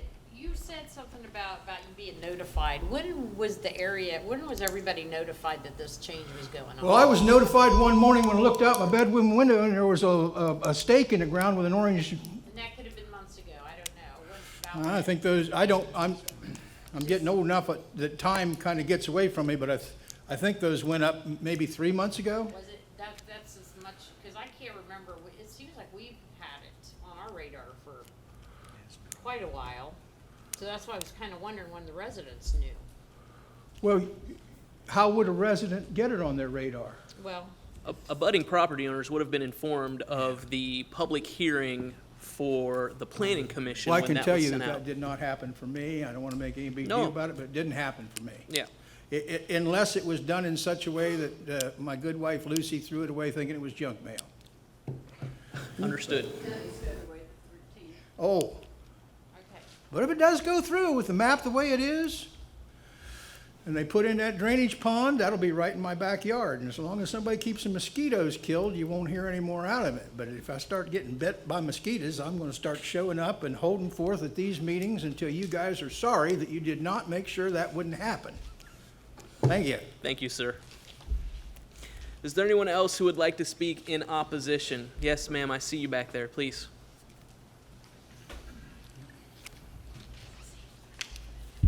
If you'll just state your name and address for the record, please. Yes, my name is Heather McCarty. I'm actually here on behalf of my elderly grandmother who lives at 1629 North Columbus Street. Just to bring up the notification to the residents, I know I was at the meeting, I think it was at the end of February, maybe it would have been right before, because my daughter was still in school, and I was at that meeting, and at that point in time, everything was still up in the air. Next thing we know, all the trees are being cut down. They're all being cut down. My grandmother was not notified, and it sounds like several other people were not notified that that was happening. When we last had that meeting, everything was still up in the air. At no point was anything ever said that trees are going to be coming down now. So I'm assuming at this point, they've already purchased the property. It sounds like they've started moving on it. There's a maintenance agreement. They stated they already had a maintenance agreement in effect as if this was already taking place. So I apologize, I'm a little worked up from sitting back there listening to all of this stuff going on. She did have a couple of questions. Now, something was said about, I think maybe the Indiana map or something, that was the reason why the trees came down. Indiana bats. Migration. Indiana bats. Yeah. So I'll interject quickly, ma'am. The trees are on that private property, and if the property owner desired to fell those trees, they have the ability and authority to do so. Right. The reality is that there is a law in place that requires that those trees be taken down by a particular time given the size of that property, or else a period of time would have to pass into October, I think, before they'd be able to take them down. And so that's the reason that they came down when they came down. But it was the property owner who made that decision for their trees. I understand it's difficult to, see that happen, but that's what they're talking about when they talk about this Indiana bat migration and some ODNR thing, and it's all Okay. quite Well, that's an interesting. answer I can give to her. The other question that she had, part of her property extends past the creek where trees have been taken down.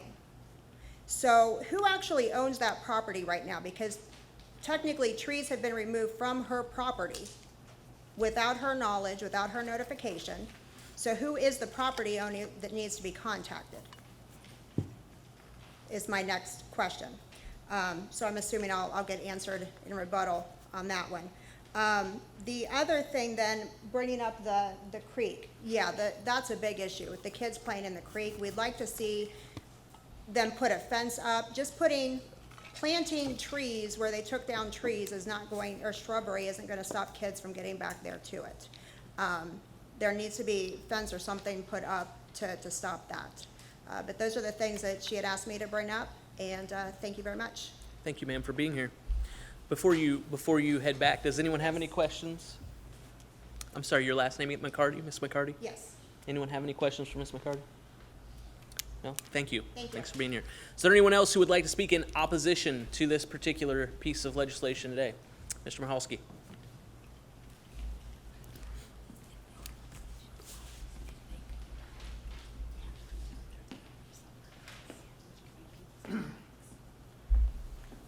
As I indicated to President Uhl, my main issue is with regard to the vacation of Lowell Drive. But since Lowell Drive is being proposed for vacation because of this development, I'm going to address both of them at this time. With regard to, first of all, let me say for the record, my name is Ray Mahalski. I'm an attorney here in town, and I represent Windsor Plaza. Windsor owns the property at the mouth of Lowell Drive, right on Memorial Drive. If you're facing that side of the property, they're on the right, and the Gustafson property, which is the Kokonis Furniture Store, is on the left. This particular road is a paper street, as we might say in real estate. It's not improved in any way right now. What you see at the mouth of the road is just people who have graded it, put stone on it, and are using it as a driveway.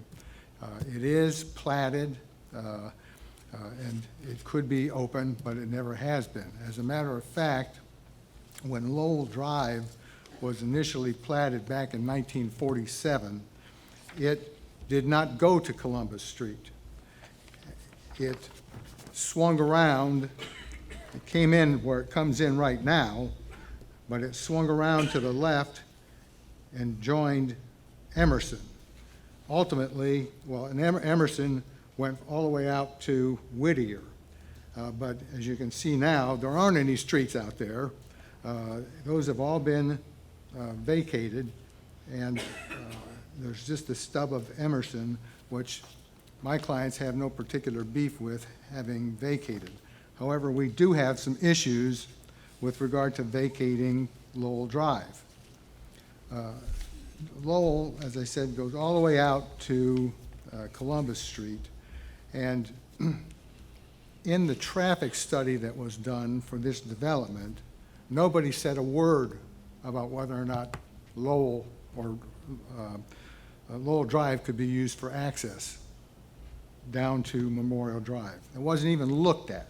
And I think that that's very important. I think that Lowell Drive is an important asset for the city. And as I'm addressing my remarks here, I think it's an important asset for the people who are going to be living in these apartment complexes. I've been doing development work for over 40 years. And whenever I'm trying to develop a subdivision or other development, and it abuts two roads, the Planning Commission and the people in charge of approving it usually say to me, Ray, your people are going to have to give these people another way out. You can't have both your ingress and egress on the same road for safety issues. That's particularly important, I think, in this particular case, because you're asking for 200 and some apartments back there, and well, first of all, the one right in, right out is not going to be of very much use, I don't think, in an emergency to get people in and out of that apartment complex if you have to evacuate it. The other road, Big Sandy Drive, you have to cut through the apartment complex to get to it. It is a private drive, which I'll address, but But I think that there needs to be another way out. There needs to be a pressure valve, and I think having access out to Columbus Street is important for that purpose. And a bridge would have to be constructed. It's not inaccessible. Mitch Nolan and I talked about that, and he indicated that it would be an expensive bridge to put in, but it could be put in. And going out to Columbus Street, it could be right in and right out as well. If people are worried about there not being a traffic light there, which there's not. But as far as access is concerned and gridlock on Memorial Drive, I think there needs to be another access to another public road, and we're in favor of that road being Columbus Street.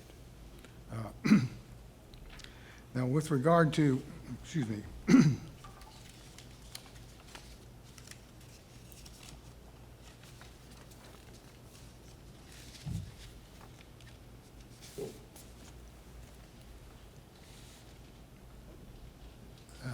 when you read the traffic study, it indicates that the main access to this development is Big Sandy Street. That street, because the other one, again, right in, right out, the Big Sandy Street, you can cut across Memorial Drive and get in and out. And so most of the traffic is going to be going there, which is a point, as Mitch has indicated, with regard to the private road, which is out there, that is Big Sandy. When you talk about maintenance, he says it's squirrely. There's going to be a lot of traffic flowing in and out of there because most of the people will probably use that because there's a traffic light there, be using that, put a lot of wear and tear on that. And I'm glad somebody mentioned the mall, because if you went over there before they went out and patched it just a few weeks ago, it was like a war zone. I mean, it was like the surface of the moon. There were huge craters in that road. And when you're talking about making that road accessible to safety services and making sure that people can get in and out of there with ease, I think that that's a flaw. This property was originally zoned for single-family residences. I looked at the zoning code, I did the calculation, and under the current zoning of this property, if you had all of the property available to you, 18 acres available to you, you could only put up 87 buildings as opposed to 220. That's a big difference. That's a massive difference. And so, and also that's going to be creating a lot more traffic out there. Excuse me. And I think with regard to the maintenance out there, Mitch said it was kind of squirrely. Well, one way of getting around squirrels is go ahead and put up a maintenance bond. Those are required all the time in other cities and in the townships. You put it in, you get a development bond, a construction bond, and then you put a maintenance bond up. So that if you don't get it done, somebody can go and get the money from the maintenance bond to improve the road the way it's supposed to be improved. None of that's been mentioned here, and I'm really concerned because this is just right across the road from the mall area, and there's a lot of traffic. Kroger's out there, other places are out there. There is a lot of traffic coming in and out of there. So I think that safety first, and that's why one of the reasons why I'm proposing that the Columbus Street stay open so that it's a public street. It can be improved as a public street. Safety forces, fire, medical, and police can use that road to access this. That's not going to take that much away from this particular project. They can put in a number of buildings there and still have access. The other thing I wanted to mention about Lowell Drive is that right now it's up for partial vacation, meaning that the lower part of this is going to be public. It's not going to be paid for by the developer to maintain it. That's going to be paid out of the tax dollars. So it's a public road leading into a private development, and I think that either the whole thing should be vacated if they're going to do that, or none of it. It should stay intact.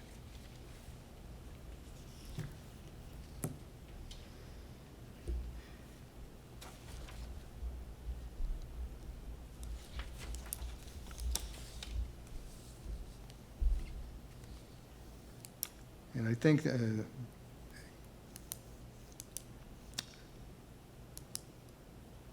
I don't think I have any other comments. I'd be glad to answer any questions. Thank you, Mr. Michalski. Does anyone have any questions? I saw Ms. Downhour, and then we'll go to Mr. Stoughton. So where are you proposing Lowell Drive connects with Columbus Street? It currently, if you took a look at the, did you get a copy of the memorandum that I emailed? I probably did, but I honestly, I have so much paper to look at. If you could just point to it on the map or tell me what intersection you're looking at or where.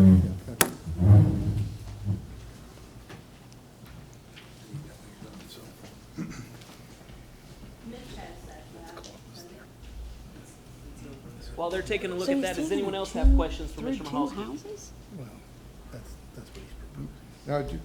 No, So you're proposing that Lowell Drive go out to Columbus Street right in between two houses? No, those are vacant lots, and actually, the developer of this project owns both of those lots, Okay. or is going to own both those lots. So there aren't houses there right now. Okay, And so and, they could be screened, the road could be screened from the other houses.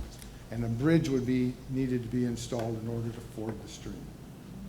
and who pays for the bridge? Well, I would say that if I were the city, I would want, if the developer is gonna go put it in, that the developer foot the bill.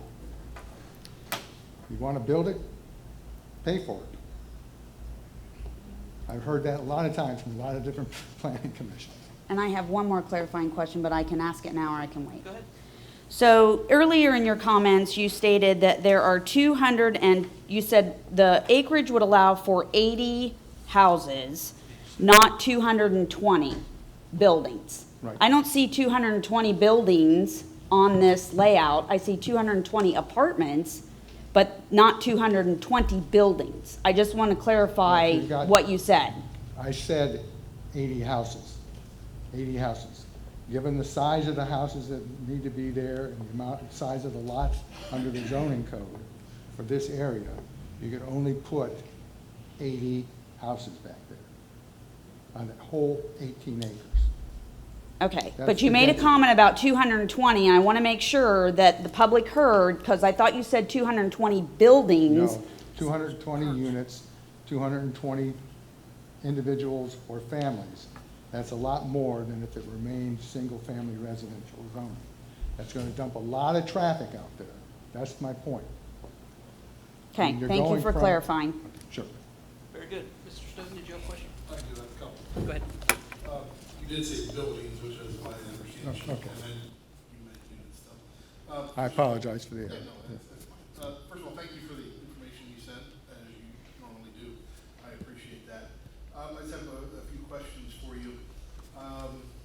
And Mitch, we listen to these questions because in rebuttal, you get to answer the same ones. So, you talked about other developments that you've done, and they all tell you that you need a second access. My question is, if you only had to do one, and your client said he only wanted to do one, and wherever you are would allow you to only do one, I'm guessing you would only do one. Right, but I'll tell you what I do in that situation. Okay, yes. To answer your question, what we do is we do a boulevard entrance. And so what we do is widen the entrance. And I'll give you an example where I think it's off 188, the residential area there, I can't remember what it's called, but we put in a boulevard there so that 2 lanes could go in and out. You talking about the woods? The woods, right, yeah. Okay, well, that's good, that's good. That helps me understand what you would do in the event that you didn't have to have 2. So I assume the city does not require 2? We do require 2. If there is an ability to have 2 access points, we require. However, if they do not have an ability to have 2 access points, then the boulevard entrance turns, that's where the boulevard entrance turns into a bit. Because there are certain places that in a development where you might not be able to get to, so then it goes to this boulevard entrance type style. But this one already has 2. It has the Big Sandy and it has Lowell Drive. So those are the 2 access points for this property.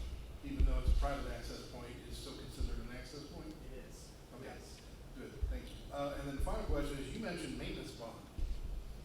You piqued my interest. I honestly think that the city should, if they don't already have, and I haven't scoured, if you don't already have an ordinance on the books requiring a maintenance bond, I think you should look at other cities that do and require it for new development, so that you're going to be putting in the infrastructure, and if it's going to be private, you're going to maintain it, just like in this situation, just like at the mall. If you would have had a maintenance bond, if they wouldn't do something, you could go to the bonding company, get the money, and fix it yourself. Okay, that's a good point. So during rebuttal, I'm going to ask you to speak about maintenance bond. And Randall, if you didn't hear maintenance bond, if it piques my interest again, we may be having something for the law committee. So again, Mr. Mahalski, thank you very much. I appreciate your response. Thank you, Mr. Stoughton. Does anyone else have something for Mr. Mahalski tonight? Mr. Hall?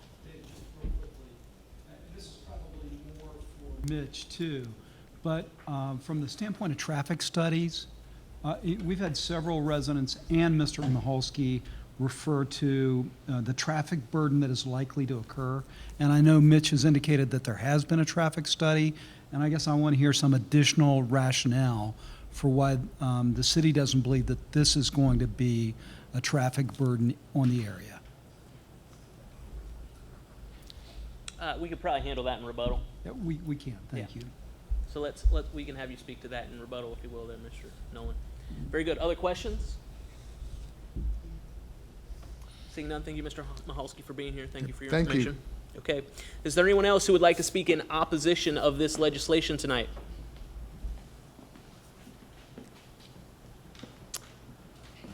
Oh, you just made it in under the wire, Ms. Hilberry. Well, I wasn't going to, but. Go ahead. Cindy Hilberry, 924 Marquette Drive, Northeast Lancaster, Ohio. Madonna's my mom. I helped pass petitions on her behalf. I just wanted to say the residents were so concerned about all of this. They had a lot of questions, which I couldn't answer. One of their main concerns was the traffic on Columbus Street and whether or not there was going to be an egress. There wasn't, according to the map, so that is what I told them. I showed them the map that I had. I would ask council that if they do decide to pass this, that they consider a privacy fence with landscaping on the resident side, and that they also consider asking the developer to put in real security cameras so that we can see. The creek is a big concern. It's a liability. It's on our properties, so it is a big concern for the residents. So thank you for your consideration.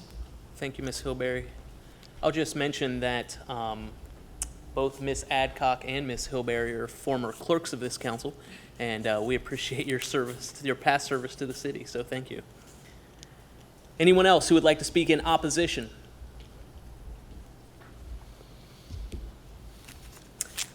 Very good, then. We are going to close the opposition portion of the meeting, the opportunity for people to speak in opposition. I saw that hand, Mr. Stoughton.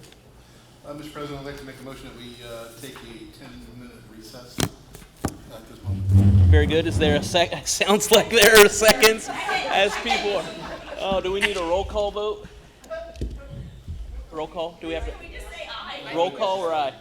Just an aye. All those in favor signify by saying aye. Aye. All opposed? We are in recess for 10 minutes. Proponents, those who are in favor of this ordinance, have the opportunity in rebuttal to speak. Let me just remind you quickly. You may only do so as a proponent if you spoke in the first round. So you had to have spoken previously in order to be able to address us again in rebuttal. With that, is there anyone who spoke previously for this legislation who would like to come and provide comment? Yes, sir, Mr. Sabatino. I don't think so, because we just took a break. Good evening, Ron Sabatino. I'm going to try to address some of the comments from the audience. First, in addition to whatever public notices that the city sends out, we sent out a letter, including a phone number and email address, to all of the residents on Columbus Street and what's the other street? What is it? Nelson Road. In fact, we actually spoke with many of the people, including this lady here on the telephone, prior to the notice of the hearing. So we recognize that because we're an infield site, in that everything around us on all edges is already developed, that there'll be some that like it the way it is. And it's, we just try to do the best we can in understanding that things aren't going to be empty forever. I mean, the site is underutilized. I call it blighted. Maybe someone wants to use a different word. And we're happy to bring an apartment community here. There was comment about the density. Our density is approximately 12 units to the acre. Many cities, as you may know, and Mitch can talk to other cities, yearly approve 36 units to an acre today.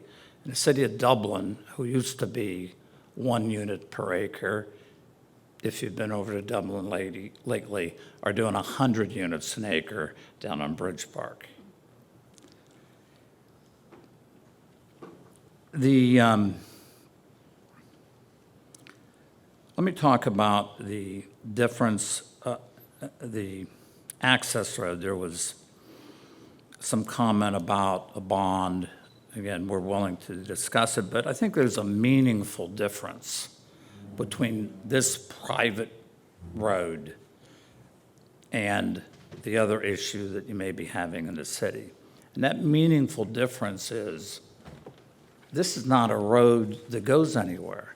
This is not a road where folks are going to the grocery store or, to the doctor's office. The only folks that have any purpose in using this road are the partners by easement who are responsible to maintain it for themselves and their customers. Sherwin-Williams, Firestone, us. Nobody's going back and forth to Kroger and hitting a bump to call you to say, hey, when is this road going to be fixed? The only folks that are going to be using this road, because it goes nowhere except to our own customers. And so if some other party chose not to do it because I can't get involved there, but we're all motivated to make sure that our customers can get in and out to our respective properties. And if somebody's dragging their feet, any of us have the right to lean each other and to go do it ourselves. That's a meaningful difference to the issue you have down by the mall.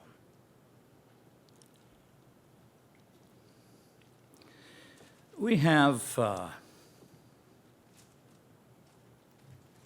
number of encroachments on our property. And we had one neighbor say somebody put a stake, so many feet from his back of his house.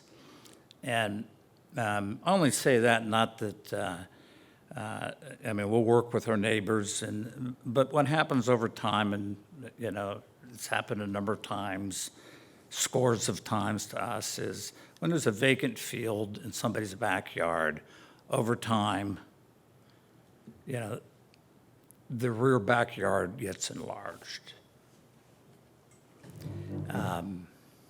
It just does. If somebody cuts somebody's grass a little further because there's maybe were weeds there, but we've staked the property. We recognize we have a number of physical encroachments from our neighbors. We'll work with them on it. Many probably believe that the creek is on their property.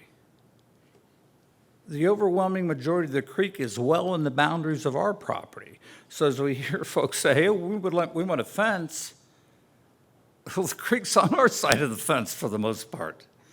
So, I don't think a fence is appropriate for a buffer back there, because certainly we don't want to put a fence in the middle of our property. There were questions, and I did bring the site plan that Mitch showed you earlier in response to a lady, and I'll leave it here, and will you hold this up? Again, I'm trying to limit it to rebuttal of comments. That all of the parking, all of the driveways, all of the streetlights, all of the front doors are not facing the homes behind us. So the buildings and the rear of the buildings will face those. And in front, the opposite side of the buildings, the opposite side of the apartment buildings will be the parking, the driveways, the street lights, and front doors. RJ didn't know, he tried to give a political answer of, we'll start when we get our permits. We would like to start July 9th, 31 days from today. And if we have the permits, that's when we'll start and would be finished somewhere around 18 months thereafter.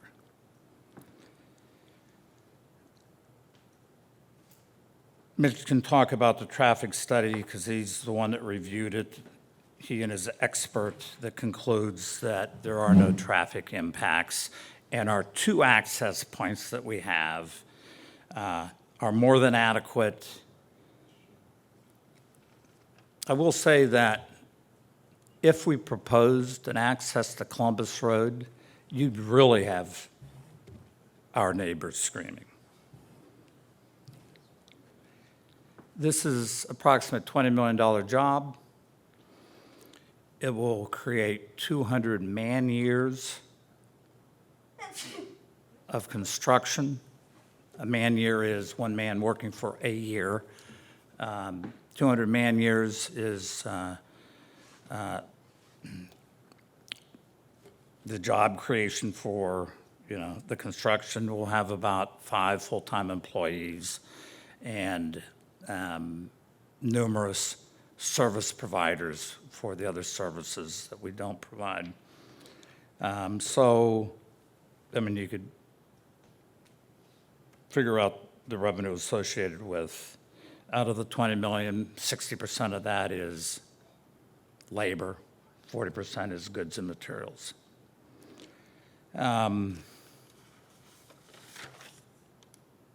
Lastly, this does comply with the land use code. We ask for your support and thank you for your time. Thank you very much, sir. Does anyone have questions this evening they'd like to address? Yes, Ms. Tina. Yeah, I'm sorry. They did have a legitimate, I know you talked about the creek, but what barrier between the apartments and the residents so they don't, are you going to put up anything so they can kind of, I know there's the creek, but are you going to put up anything? Lots of trees. You are going to put. Lots of trees. Okay, because I think that was a big Staff question. has kind of reviewed and told us add more trees here in the plan that we submitted and add more trees here, lots of trees. Okay, so that's going to be their barrier. Yes. And by the way, somebody was asking about the pond. I think he's left, but there's a pond that is close to his house, and all the ponds will have fountains for aeration to keep the water moving. Very good. Yes, Ms. Tina, go And ahead. I'm sorry, I think one of the gentlemen mentioned something about water. There was flood or something. There was water standing or something that. It's a floodplain there. Yes. Yeah. So, I mean. Yeah, I don't know. there's water standing in the creek. There's water standing adjacent to the creek. When it rains a lot, the purpose of a floodplain is to hold the water for a time before it goes into the creek or permeates to the creek.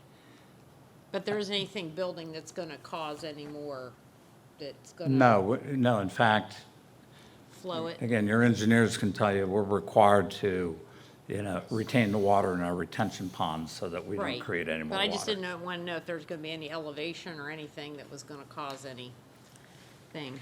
We're not allowed to fill the floodplain, so Okay, it because I'm kind of just is trying to get what it their is. questions answered. Okay. Thank you, Ms. Tina. Ms. Downer. So in the mix of apartments, what's the ratio of 1, 2, and 3 bedrooms? Yeah, there's only a handful of threes. I think there's like 20, 24 threes, and then so that's about 7 or 8%. A little over 50% twos and 40-some% ones, more or less. Is it on the sheet there? And just one more. Go ahead.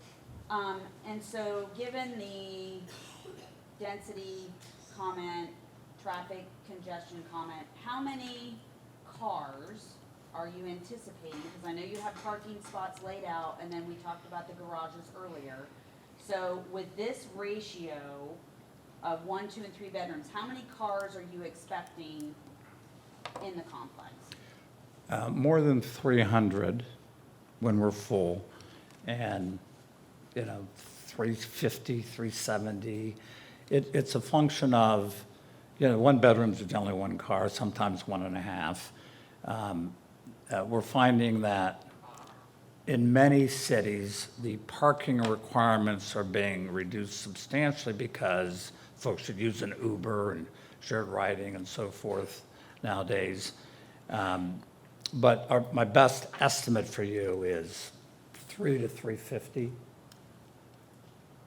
Not counting guests, I think we have 380 parking spots, so, yeah. Thank you. Very good. Is there anyone else who has questions? Mr. James?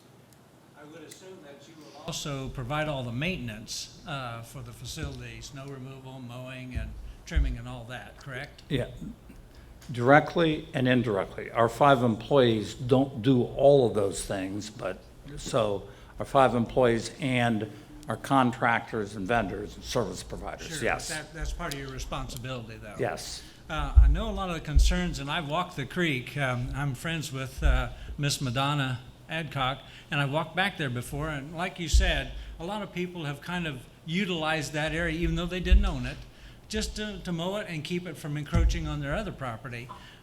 Since you own most of the creek, are you going to be on the Nelson Road side to help kind of trim that up as well? I think we're absolutely willing to do that. Again, we've written letters to all of the neighbors. Right. A handful have responded, and we've talked with.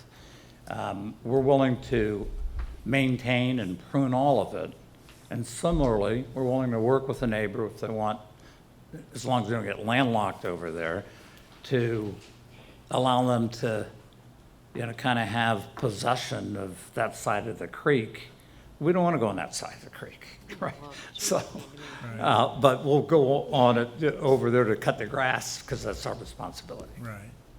And certainly in your best interest to maintain a very attractive property in order to attract more clients. Yes. And I'm assuming that you possibly have considered that elderly people are going to take advantage of these apartments.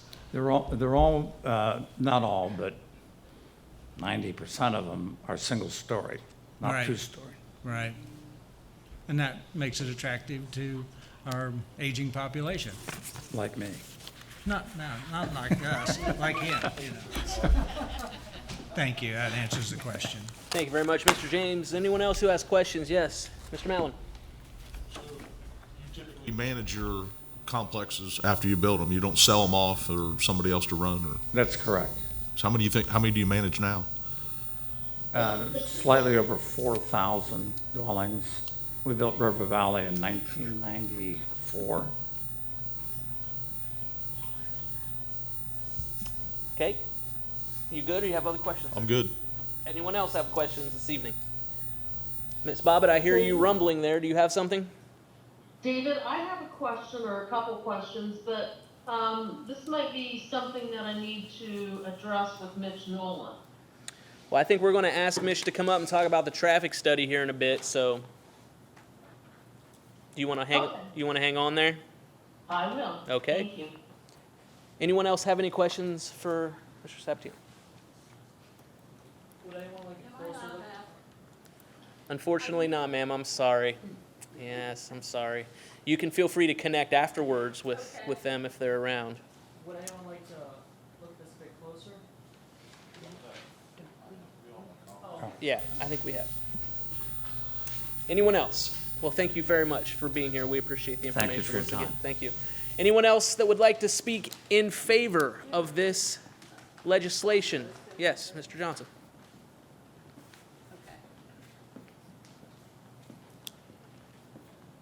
I just wanted to speak briefly as to the maintenance issues because that does seem to be a concern. And through the developments that have gone in there over the last 10-plus years, starting with the church selling to Big Sandy's and Sherwin-Williams and that. I mean, this maintenance agreement, these easements, again, did go through and were approved through the Planning Commission on those initial run-throughs and those initial developments there. So those issues have been before the Planning Commission, the Law Director's Office, and City Council before. So I understand the concern and, you know, the elephant in the room on another project. But with this specific development, that maintenance agreement and those easements did go through and were approved through the prior proceedings. So. Thank you, Mr. Johnson. Anyone have questions? Very good. Anyone else who would like to speak in favor of this legislation? No, sir. Anyone who spoke previously in favor? All right, we will close that portion of the meeting and open this back up. Anyone who spoke previously in opposition who would like to do so now? Yes, sir.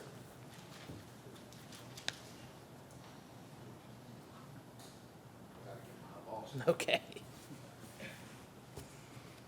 Do I have to restate my name and all that, where I live? Just your name, please. Yes, sir. Yeah, my name is Robert Daniel. Thank you for your time again. With all due respect, that creek does run right through my property. It's 20, matter of fact, my property's 20 feet, 25 feet on the other side of that creek. That's why I was asking. And the retaining pond thing that he was, I didn't know about. That's why I brought it up before. And then your aging community, most of your elderly cannot afford $900 a month for a single bedroom. Most of them are on fixed income, especially in Lancaster. And the man before said something about a guy from Guernsey County looking for an apartment. I know of 2 apartment buildings right now that have places for rent, so the guy must not have looked very hard. Like I said, I've been here 2 years, 3 years here in Lancaster. And I moved here from Columbus down here.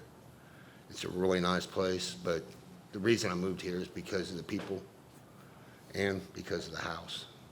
Most people only get apartments because they don't have good credit or they can't afford a down payment. And I would rather not look out my back door at an apartment building, as a lot of the people that live on my street on Nelson, like she said, they're mostly aging people. And we're a real tight community. We take care of each other. And he still didn't mention about schools and kids. I mean, we just built those schools and then now we're bringing in more. So I was just wondering. Thanks. Thank you, sir. We appreciate you being here. Anyone have questions? Okay, anyone else who would like to speak in opposition? Mr. Mahalski. Just a point of clarity, there are 4 lots that do have property across the creek. So. Thank you, ma'am. Mr. Mahalski. Ray Mahalski, I just want to address the point about the maintenance of the private roads. There is a big difference between having a bond, a maintenance bond, and going ahead and trying to lien the property. If you're going to lien the property, you go ahead and file something with the recorder's office, but if it doesn't get paid, you have to file a lawsuit on the bond and or not on the lien in order to collect it. And I can tell you, with all the mechanics liens and other types of liens that I've filed over the years, it's not a surprise that when you go to collect it, you have to sue, you have to get a judgment, you have to go after the property, and if they don't pay you, you have to sell the property. So that's an arduous process, but most of the time, when you put a lien on the property, it's almost uncollectible. Be all that as it may, a bond is through an insurance company. They're rated, you pay for it. If it doesn't get, you don't do what you're supposed to do, you go to the bonding company and you get paid, and you leave it up to the bonding company to sue the person and get a lien and try to collect it. So with regard to making sure that the maintenance is done, I'm suggesting that a bond is more appropriate. And I really do think that the city should look into requiring that on these developments for private improvements. Thanks. Thank you, Mr. Michalski. Any questions? Okay, appreciate your time. Thank you, sir. Anyone else who would like to speak in opposition?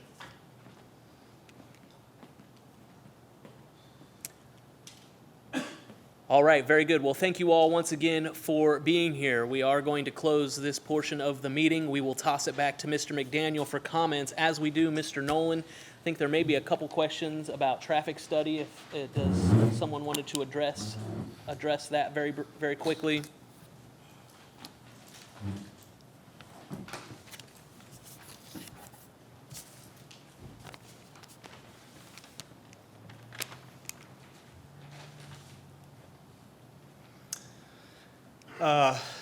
Talk about the traffic study and.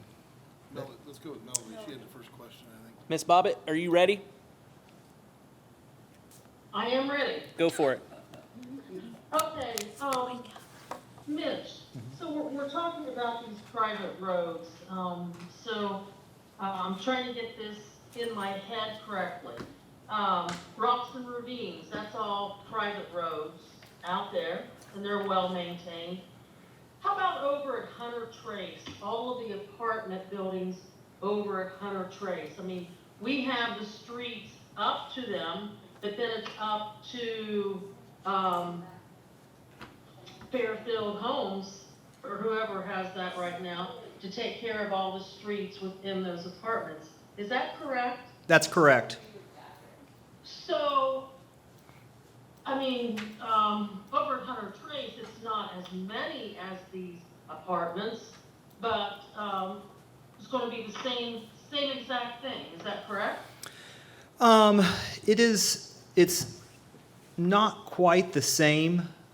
So in any type of a, say, apartment complex, when you come off of a public road and you go into their parking lot and, for instance, here at Olivedale, so who maintains this parking lot here? Well, it's Mike Tharp, and I think he just had it repaved. Who maintains that? Well, the city does, or Mike Tharp does through the Parks Department.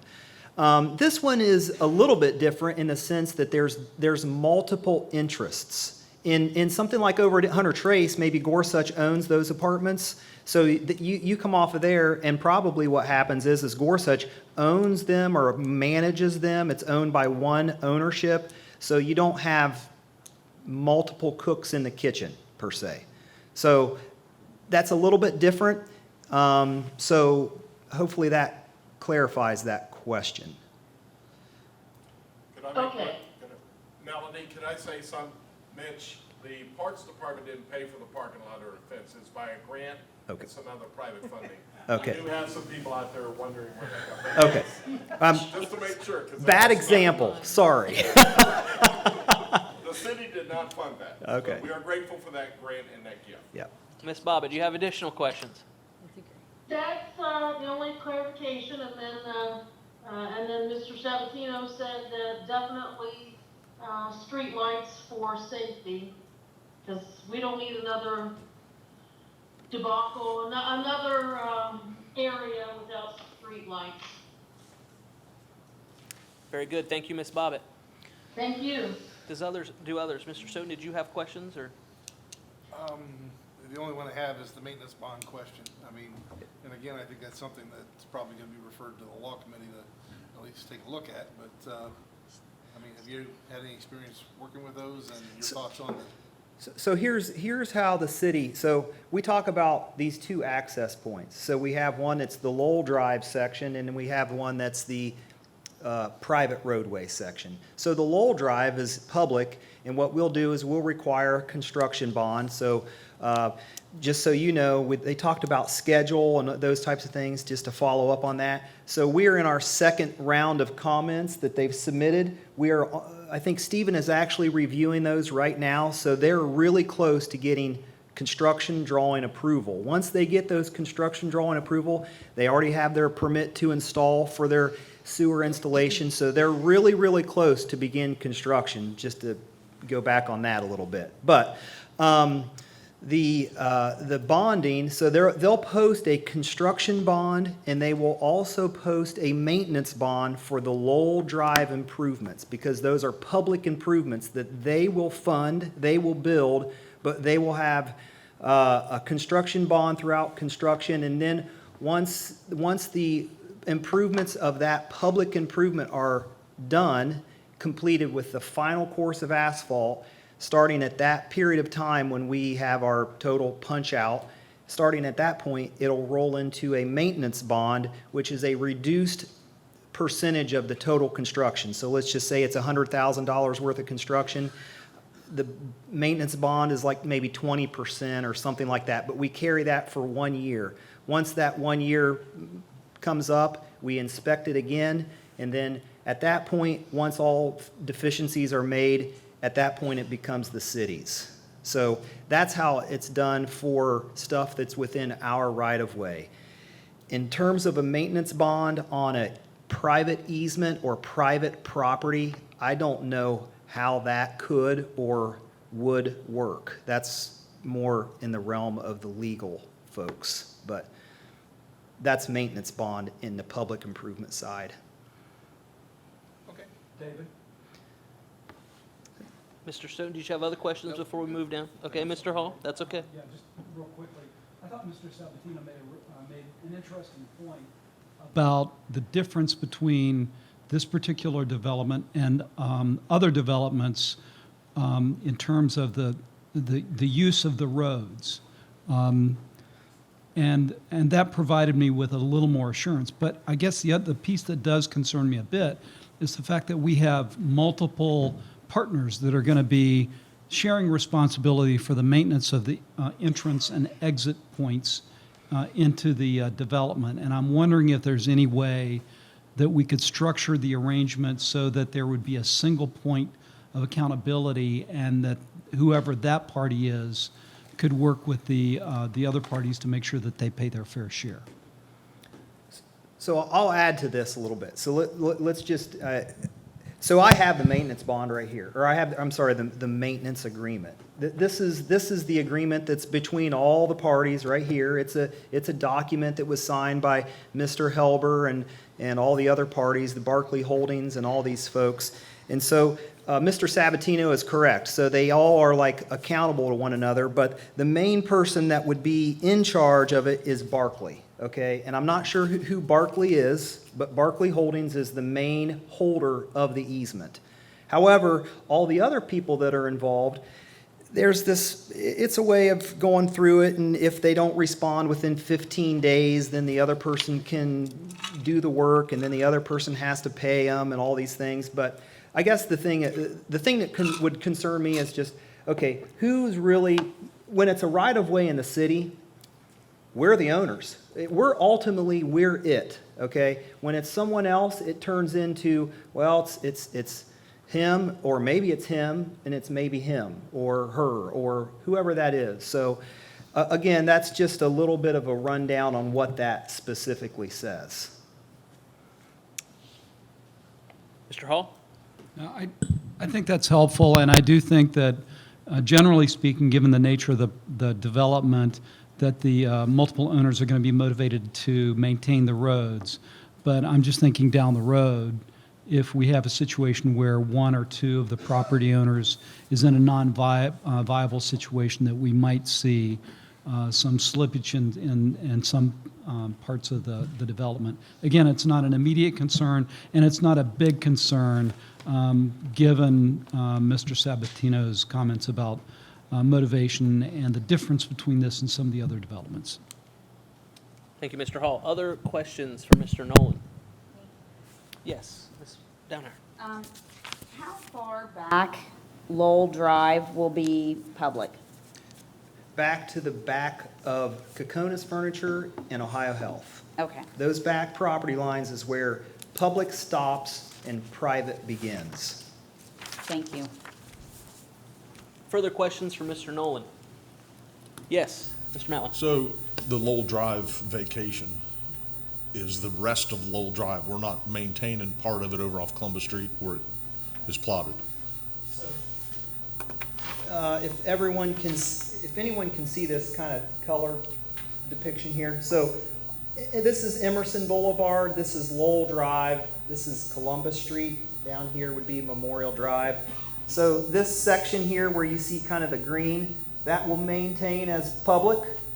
This remaining portion of Lowell Drive will be vacated, which means it will be extinguished, and there will actually be buildings that are built across that, and no one will maintain it. It won't exist anymore. It just, poof, it's gone. And it's allowed to have buildings and parking lots and street lights and all those things. So there's no maintenance of that. It's not even a right-of-way anymore. And then obviously the Emerson Boulevard section, it kind of goes away. Half of it goes to Burger King and Kokonas. The other half goes to the property owner. Further questions? Can you, Poof It's Gone Riverway, can you handle that for us? You can't do that? Okay. Other questions tonight before we move on? Okay. I'll mention one more thing. So I will say, so Ron and RJ have addressed so we're talking about two separate ordinances, but they're all kind of joined together. So this rezoning hearing that we're talking about also kind of coincides with the vacation. So as part of the vacation, there were several stipulations that were in that section, A through I, or something like that. Every one of those stipulations have been met. So we required them to record a sanitary sewer easement. We required them to connect sidewalk from the Lowell Drive section clear over to the Firestone section. That's all been addressed in the plan development part. They were required to mitigate traffic along the Sherwin-Williams parking lot. They've shown that in their plans. They're doing that. All of those things that I have required, or things that I have required them to show on a set of plans, they have done. The Lowell Drive development plans, which are what we separate plans in the terms of what's private development and what's public development. So the private development plans are further ahead in the plan review process and the plan development process than the public plans. So we sent back comments to the Sabatinos several weeks ago, and there's the Lowell Drive development plans are in the works, and so they've addressed all of the concerns so far with our plan development. So that's just a statement for you guys to have. Thank you, Mr. Nolan. Anybody else? Okay, thank you very much for your time. Mr. McDaniel, we'll toss it back to you for closing comments. I have nothing further. I think we said quite a bit here. This has been on the table for a long time. I do plan on asking to take it off the table and have it be considered tonight. Very good. Thank you, Mr. McDaniel. Let me just say to each one of you, thank you for being here. This is what these public hearings are for, to hear concerns, to hear what's happening and get actual answers from those that are involved. And so we appreciate your attendance and participation this evening. With that, we are now closing this public hearing and moving on in our agenda. We'll now move to the reading of resolutions, beginning with the third reading of temporary resolution 6720.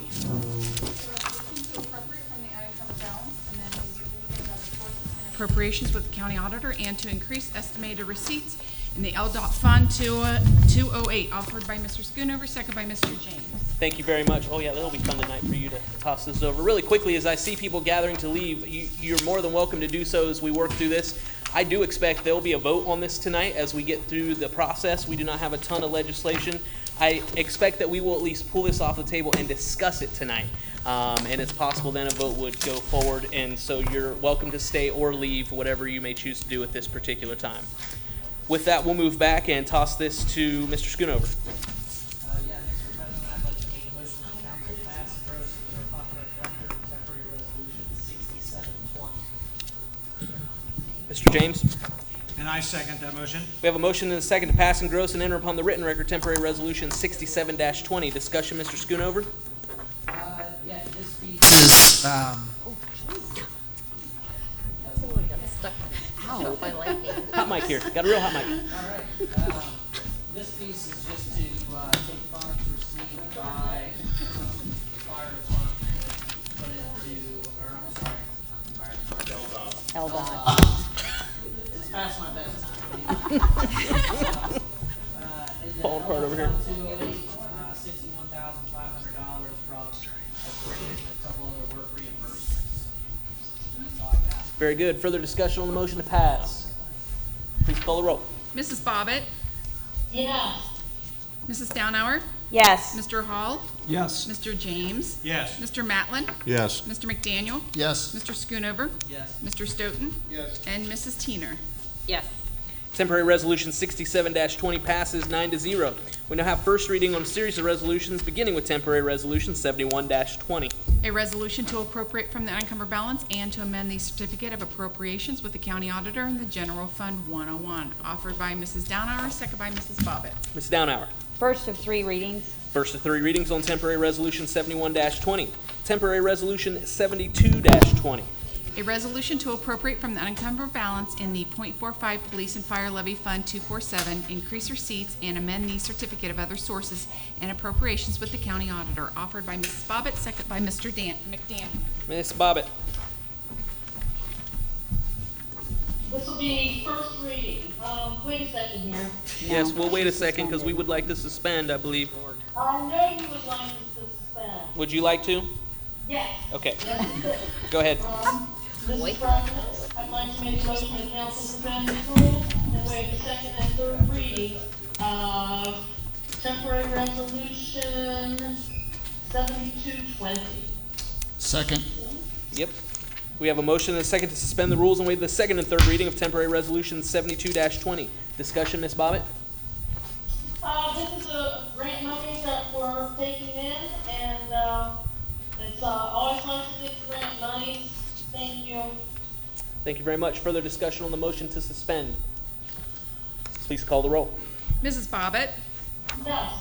Mrs. Downhour, Yes. Mr. Hall, Yes. Mr. James, Yes. Mr. Matlin, Yes. Mr. McDaniel, Yes. Mr. Schoonover, Yes. Mr. Stoughton, Yes. and Mrs. Teener. Yes. Motion to suspend passes 9-0. Ms. Bobbitt? Mr. President, I'd like to make a motion to council pass and gross and enter upon the written record, temporary resolution 72-20. Second. We have a motion and a second. It's really weirding me out that he's down there and I can hear him up there. That's what I was having a problem here. What? We have a motion and a second to pass and gross and enter upon the written record temporary resolution 72-20. Ms. Bobbitt? The only other thing I want to add, and I don't know if the police chief's still there, he might want to add something. Nope. Nope. Don't want to cut him off, but this is the CARE Act monies, for expenses related to COVID-19. If he's there and he wants to speak, tell him he can go ahead right now. I think we're good. I don't see him. Okay. Okay. Any other discussion on the motion to pass? Please call None it. from me. Okay, thank you, Ms. Bobbitt. Please call the roll. Mrs. Bobbitt, Yes. Mrs. Downhour, Yes. Mr. Hall, Yes. Mr. James, Yes. Mr. Matlin, Yes. Mr. McDaniel, Yes. Mr. Schoonover, Mr. Stoughton, Yes. and Mrs. Teener. Yes. Temporary resolution 72-20 passes 9-0. Temporary resolution 73-20. A resolution approving and authorizing the mayor to submit to the U.S. Department of Housing and Urban Development Lancaster fiscal year FY 2020 Community Development Block Grant Actual Action Plan and Statement of Objectives and Amendments, offered by Mr. McDaniel, second by Mrs. Downhour. Mr. McDaniel. First of three readings. First reading on temporary resolution 73-20. Temporary resolution 74-20. A resolution adopting the 2021 tax budget of the city of Lancaster for the fiscal year beginning January 1st, 2021, and submitting same to the Fairfield County Auditor, offered by Mrs. Downhour, second by Mr. Stoughton. Ms. Downhour. First of two readings, please. First of two readings on temporary resolution 74-20.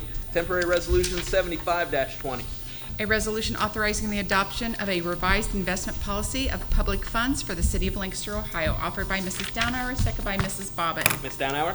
First of three readings, please. First of three readings on temporary resolution 75-20. We now have walk-in legislation, temporary resolution 76-20. A resolution authorizing the receipt and expenditure of federal CARES Act funding in compliance with Ohio SB 310 and to declare an emergency, offered by Mrs. Downhour, second by Mr. Stoughton. Ms. Downhour? Yes, Mr. President, I'd like to make a motion that council waive its rules and suspend the second and third reading of temporary resolution 76-20. We have a motion and a second to suspend the rules and waive the second and third reading of temporary resolution 76-20. Discussion, Ms. Downhour? I'll save it. Discussion on the motion to suspend. Please call the roll. Mrs. Bobbitt? Yes. Mrs. Downhour? Yes. Mr. Hall? Yes. Mr. James? Yes. Mr. Matlin? Yes. Mr. McDaniel? Yes. Mr. Schoonover? Yes. Mr. Stoughton? Yes. And Mrs. Teener. Yes. Motion to suspend passes 9-0. Ms. Downhour? Yes, Mr. President, I'd like to make a motion that council pass, engross, and enter upon the written record resolution temporarily numbered 76-20. We have a motion and a second to pass, engross, and enter upon the written record temporary resolution 76-20. Discussion, Ms. Downhour? Yes, this resolution is so that the city can actually obtain funds from the CARE Act, and it is a requirement from Senate Bill 310, which is the reason why we need to pass it tonight. Very good. Thank you very much. Further discussion on the motion to pass? Please call the roll. Mrs. Bobbitt? Yes. Mrs. Downhour? Yes. Mr. Hall? Yes. Mr. James? Yes. Mr. Matlin? Yes. Mr. McDaniel? Yes. Mr. Schoonover? Yes. Mr. Stoughton? Yes. And Mrs. Teener. Yes. Temporary resolution 76-20 passes 9-0. Are there further resolutions to come before Lancaster City Council this evening? Seeing none, then we'll move to the reading of ordinances, beginning with the second reading of temporary ordinance 10-20. A resolution. An ordinance to conform the boundaries of the city of Lancaster, Ohio and Greenfield Township, Ohio pursuant to the regular annexation of 76.877 plus minus acres in Greenfield Township and to declare an emergency. Offered by Mr. Hall, second by Mrs. Teener. Mr. Hall? Yes, Mr. President, I would like to make a motion that council suspend its rules and waive the third reading of ordinance temporarily numbered 10-20. Second. We have a motion and a second to suspend the rules and waive the third reading of temporary ordinance 10-20. Discussion, Mr. Hall? Yes, Mr. President, as previously noted, this ordinance is necessary for the law director to complete the annexation process for the Timbertop project. Thank you very much. Further discussion on the motion to suspend? Please call the roll. Mrs. Bobbitt? Yes. Mrs. Downhour? Yes. Mr. Hall? Yes. Mr. James? Yes. Mr. Matlin? Yes. Mr. McDaniel? Yes. Mr. Schoonover? Yes. Mr. Stoughton? Yes. And Mrs. Teener. Yes. Motion to suspend passes 9-0. Mr. Hall? Yes, Mr. President, I would like to make a motion that council pass, engross, and enter upon the written record ordinance temporarily numbered 10-20. Second. We have a motion and a second to pass, engross, and enter upon the written record temporary ordinance 10-20. Discussion, Mr. Hall? Not at this time. Further discussion or any discussion on the motion to pass? Please call the roll. Mrs. Bobbitt? Yes.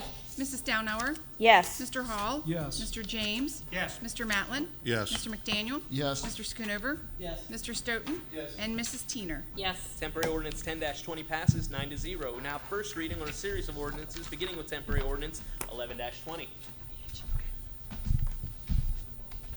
An ordinance to vacate a portion of Fulkerson Avenue and a 12-foot alley located within Carbon Works addition and to declare an emergency.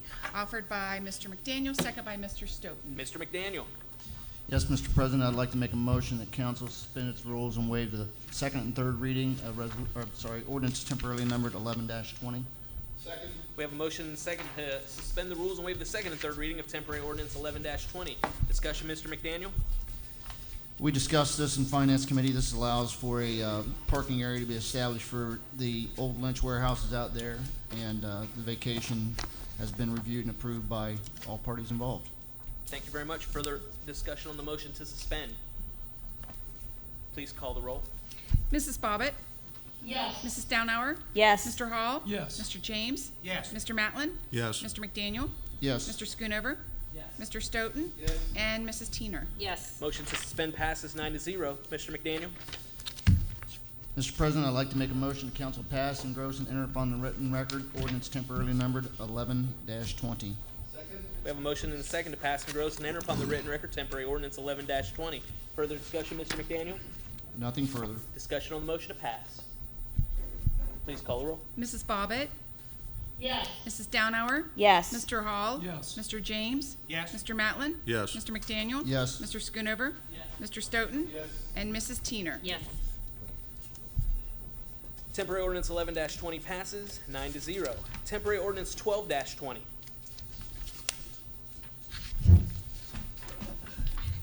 An ordinance to enter into a permanent general utility easement agreement and to declare an emergency, offered by Mr. McDaniel, second by Mrs. Downhour. Mr. McDaniel? Yes, Mr. President, I'd like to make a motion that council suspend its rules and waive the second and third reading of ordinance temporarily numbered 12-20. Second. We have a motion and a second to suspend the rules and waive the second and third reading of temporary ordinance 12-20. Discussion, Mr. McDaniel? This is a companion piece to 11-20, establish easements. Thank you very much. Further discussion on the motion to suspend. Please call the roll. Mrs. Bobbit? Yes. Mrs. Downhour? Yes. Mr. Hall? Yes. Mr. James? Yes. Mr. Matlin? Yes. Mr. McDaniel? Yes. Mr. Schoonover? Mr. Stoughton? And Mrs. Teener. Yes. Motion to suspend passes 9-0. Mr. McDaniel? Yes, Mr. President, I'd like to make a motion, council pass, engross, and enter upon the written record ordinance 12-20. Second. We have a motion and a second to pass, engross, enter upon the written record temporary ordinance 12-20. Further discussion, Mr. McDaniel? Nothing further. Discussion on the motion to pass. Please call the roll. Mrs. Bobbit? Yes. Mrs. Downhour? Yes. Mr. Hall? Yes. Mr. James? Yes. Mr. Matlin? Yes. Mr. McDaniel? Yes. Mr. Schoonover? Mr. Stoughton? And Mrs. Teener. Yes. Temporary ordinance 12-20 passes 9-0. Are there any further ordinances to come before Lancaster City Council this evening? Seeing none, we'll move to tabled legislation. Is there any action on tabled legislation this evening?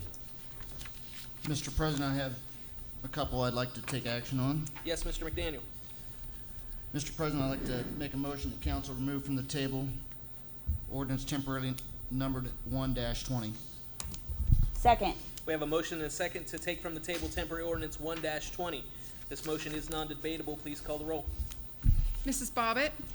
Yes. Mrs. Downhour? Yes. Mr. Hall? Yes. Mr. James? Yes. Mr. Matlin? Yes. Mr. McDaniel? Yes. Mr. Schoonover? Mr. Stoughton? And Mrs. Teener. Yes. Motion to take from the table passes 9-0. We now have before us temporary ordinance 1-20. Mr. McDaniel. Yes, Mr. President, I think this ordinance has been well discussed tonight. All the information was put forward. I have nothing further on that. Very good. Is there anyone who would like to discuss temporary ordinance 1-20? If not, Mr. McDaniel, what's your pleasure? Mr. President, I'd like to make a motion, council pass, engross, and enter upon the written record ordinance temporarily numbered 1-20. Second. We have a motion and a second to pass, engross, and enter upon the written record temporary ordinance 1-20. Discussion, Mr. McDaniel? Nothing further. Discussion on this ordinance. Please call the roll. Mrs. Bobbit? Yes. Mrs. Downhour? Yes. Mr. Hall? Yes. Mr. James? Yes. Mr. Matlin? Yes. Mr. McDaniel? Yes. Mr. Schoonover? Mr. Stoughton? And Mrs. Teener. Yes. Temporary ordinance 1-20 passes 9-0. Have further action this evening, Mr. McDaniel? Yes, Mr. President, I'd like to make a motion that council remove from the table ordinance temporarily numbered 4-20. Second. We have a motion and a second to take from the table temporary ordinance 4-20. Please call the roll. Mrs. Bobbit? Yes. Mrs. Downhour? Yes. Mr. Hall? Yes. Mr. James? Yes. Mr. Matlin? Yes. Mr. McDaniel? Yes. Mr. Schoonover? Mr. Stoughton? And Mrs. Teener. Yes. Motion to take from the table passes 9-0. We now have before us temporary ordinance 4-20. Mr. McDaniel. I have no further discussion. Anyone like to discuss this ordinance before we hear his pleasure? If not, Mr. McDaniel? Yes, Mr. President, I'd like to make a motion, council pass, engross, and enter upon the written record ordinance temporarily numbered 4-20. Second. We have a motion and a second to pass, engross, and enter upon the written record temporary ordinance 4-20. Discussion, Mr. McDaniel? No further discussion. Would anyone like to discuss? Please call the roll. Mrs. Bobbitt? Yes. Mrs. Downhour? Yes. Mr. Hall? Yes. Mr. James? Yes. Mr. Matlin? Yes. Mr. McDaniel? Yes. Mr. Schoonover? Yes. Mr. Stoughton? And Mrs. Teener. Yes. Temporary ordinance 4-20 passes 9-0. Mr. McDaniel? Yes, Mr. President, I'd like to make a motion that council remove from the table ordinance temporary numbered 5-20. Second. Oh, he's second. Sorry. Mr. Stoughton, Tom, you're second. No worries. We have a motion and a second to take from the table temporary ordinance 5-20. Please call the roll. Give me 1 second here. You take your time. I know we're going fast. Mrs. Bobbitt? Yes. Mrs. Downhour? Yes. Mr. Hall? Yes. Mr. James? Yes. Mr. Matlin? Yes. Mr. McDaniel? Yes. Mr. Schoonover? Mr. Stoughton?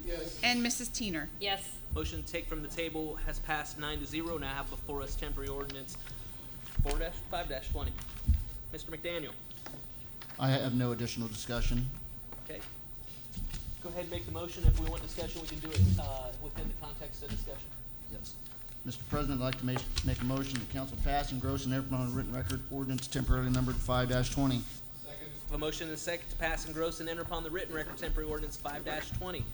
If you have no further discussion, Mr. McDaniel, does anyone else want to discuss this evening? Please call the roll. Mrs. Bobbitt? Yes. Mrs. Downhour? Yes. Mr. Hall? Yes. Mr. James? Yes. Mr. Matlin? Yes. Mr. McDaniel? Yes. Mr. Schoonover? Yes. Mr. Stoughton? And Mrs. Teener. Yes. Temporary ordinance 5-20 passes 9-0. Mr. McDaniel. Yes, Mr. President, I'd like to make a motion that council remove from the table ordinance temporarily numbered 6-20. A motion and a second to take from the table temporary ordinance 6-20. Please call the roll. Mrs. Bobbitt? Yes. Mrs. Downhour? Yes. Mr. Hall? Yes. Mr. James? Yes. Mr. Matlin? Yes. Mr. McDaniel? Yes. Mr. Schoonover? Yes. Mr. Stoughton? And Mrs. Teener. Yes. Motion to take from the table passes 9-0. We now have temporary ordinance 6-20 before us. Mr. McDaniel. Yes, Mr. President, I'd like to make a motion that council pass and engross and enter upon the written record ordinance temporarily numbered 6-20.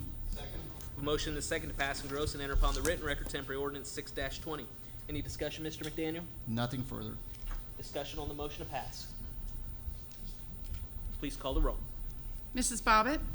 Yes. Mrs. Downhour? Yes. Mr. Hall? Yes. Mr. James? Yes. Mr. Matlin? Yes. Mr. McDaniel? Yes. Mr. Schoonover? Yes. Mr. Stoughton?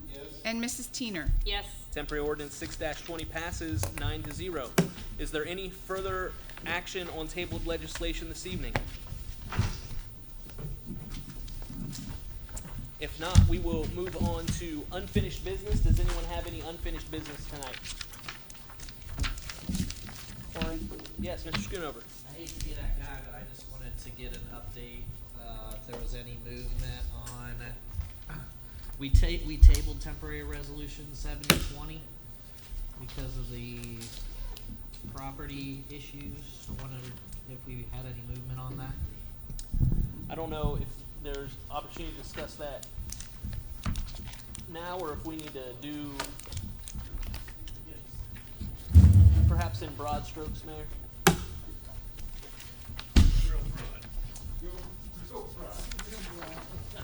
You could have said no. Yeah, you could have said no. Yes, with regard to the ED Road project, we have a letter from the Taylor's attorney accepting the amount offered by ODOT in exchange for a number of access points to the property. So we're still waiting on the traffic impact study to find out if it's possible to do those. Expect to have that study sometime in the next week or two. So we're kind of on hold right now. Ball's in their court. Okay. I just wanted to check to see if, when we would move that off the table and Questions? vote on that. I think we'll leave it for now. Thank you, Mayor. Anyone else have unfinished business this evening? Anyone have new business? Ms. Teener. Well, You know, I realize the COVID thing has happened and that, and, I mean, I know there's some protesting going on and this and that, and the July 4th parade, I believe, is canceled. However, and the talk about fireworks is gonna be a small little show, but, this is my thing. I mean, it's summertime, the pools aren't gonna be open, and my thing about the 4th of July fireworks is if people wanna go, you can wear a mask or not, or, I know they're supposed to do it off of Mount Pleasant, that was the talk, for like a 3-minute firework. But we need to start doing some things. I mean, I hate that the parade's closed. I mean, that we're not doing that, but you know, there are people out protesting, and I looked at those pictures from Thursday night, there weren't people, social distancing. The thing that was downtown, there was like 32 pictures, and I didn't see that people were social distancing. I think we need to start doing some things in this town, because it's gonna be a long summer. So that's all I have to say. Thank you, Ms. Teener. I'll just reiterate quickly what Ms. Teener's saying. Yes, the 4th of July celebration is canceled, but not the 4th of July. And there will be a short fireworks show. And I'm glad that we're able to, again, do something to celebrate our nation's independence. So thanks for bringing that up. Further new business this evening? If not, I'll just mention briefly, thanks to Mr. McDaniel. He had a lot of work tonight. I appreciate that. Thanks to each one of you. This is not our normal environment. I appreciate Interphase and their work, ensuring everything's set up and running well. I appreciate Olivedale and the Lancaster Parks Department in allowing us to utilize this space and setting it up. And in a classic case of be careful what you wish for, it was 80 degrees when we came in, and now you can hang meat in this place. And so we're going to move forward as quickly as possible because, yeah, yes, we did get it turned down. And thanks to Mike Tharp and Ryan, is that his name, who came over to help us out. We appreciate all that they've done. And we also appreciate tonight, Mr. Noland earned his pay for the work you did. I appreciate all your work on these projects. And finally, to the clerk, to make sure we're all set up and ready to go to do this. I appreciate it. We will be back here next meeting, as we do have another public hearing for that piece of legislation that's not really needed, but that we have to do anyway. And so we'll move forward with that. I had to get his in there. Yeah, because of the public hearing. I don't think it would come, but it's scheduled. I know, but it's scheduled for here. And so that's the plan for next time. And maybe we can just, like find the medium of cold versus heat. Yeah, we'll work on it. Okay. Yeah, anyone else have new business? If not, we'll ask the clerk to read our schedule of upcoming meetings. Upcoming meetings. The next meeting here, June 22nd at 6:30 p.m. here at Olivedale. At that time, we'll have a public hearing on temporary resolution 74-20. The meeting following is July 13th at 6:30 p.m. The location to be determined depending on legislation. Upcoming committee meetings for the next 30 days. Water pollution, June 10th, 8 a.m. at City Hall, 1897 Conference Room. That is a venue change. The Law Committee meeting that was scheduled for this week has been rescheduled to July 15th. It will be at 9:30 a.m. at the Fairfield County Municipal Court Community Room. Public Works, June 12th at 7:30 a.m. At City Hall Conference Room 1897. Again, that's a venue change. Economic Development, June 18th at 7:30 a.m. at City Hall 1897 room. And finally, Finance, June 22nd at 6 p.m. here at Olivedale. Thank you very much. Are there any bills? There are no bills to be paid. Is there a need for an executive session tonight? If not, a motion to adjourn is in order. Mr. President, I'd like to make a motion we adjourn.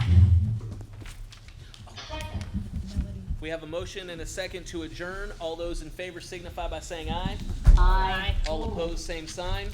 We are adjourned. Thank you all very much for your work tonight. Have a good. Don't forget to sign your legislation. And Melody, can we type your name in for your signature? You sure can. All right, that's what we'll do. We are adjourned. Thank you all.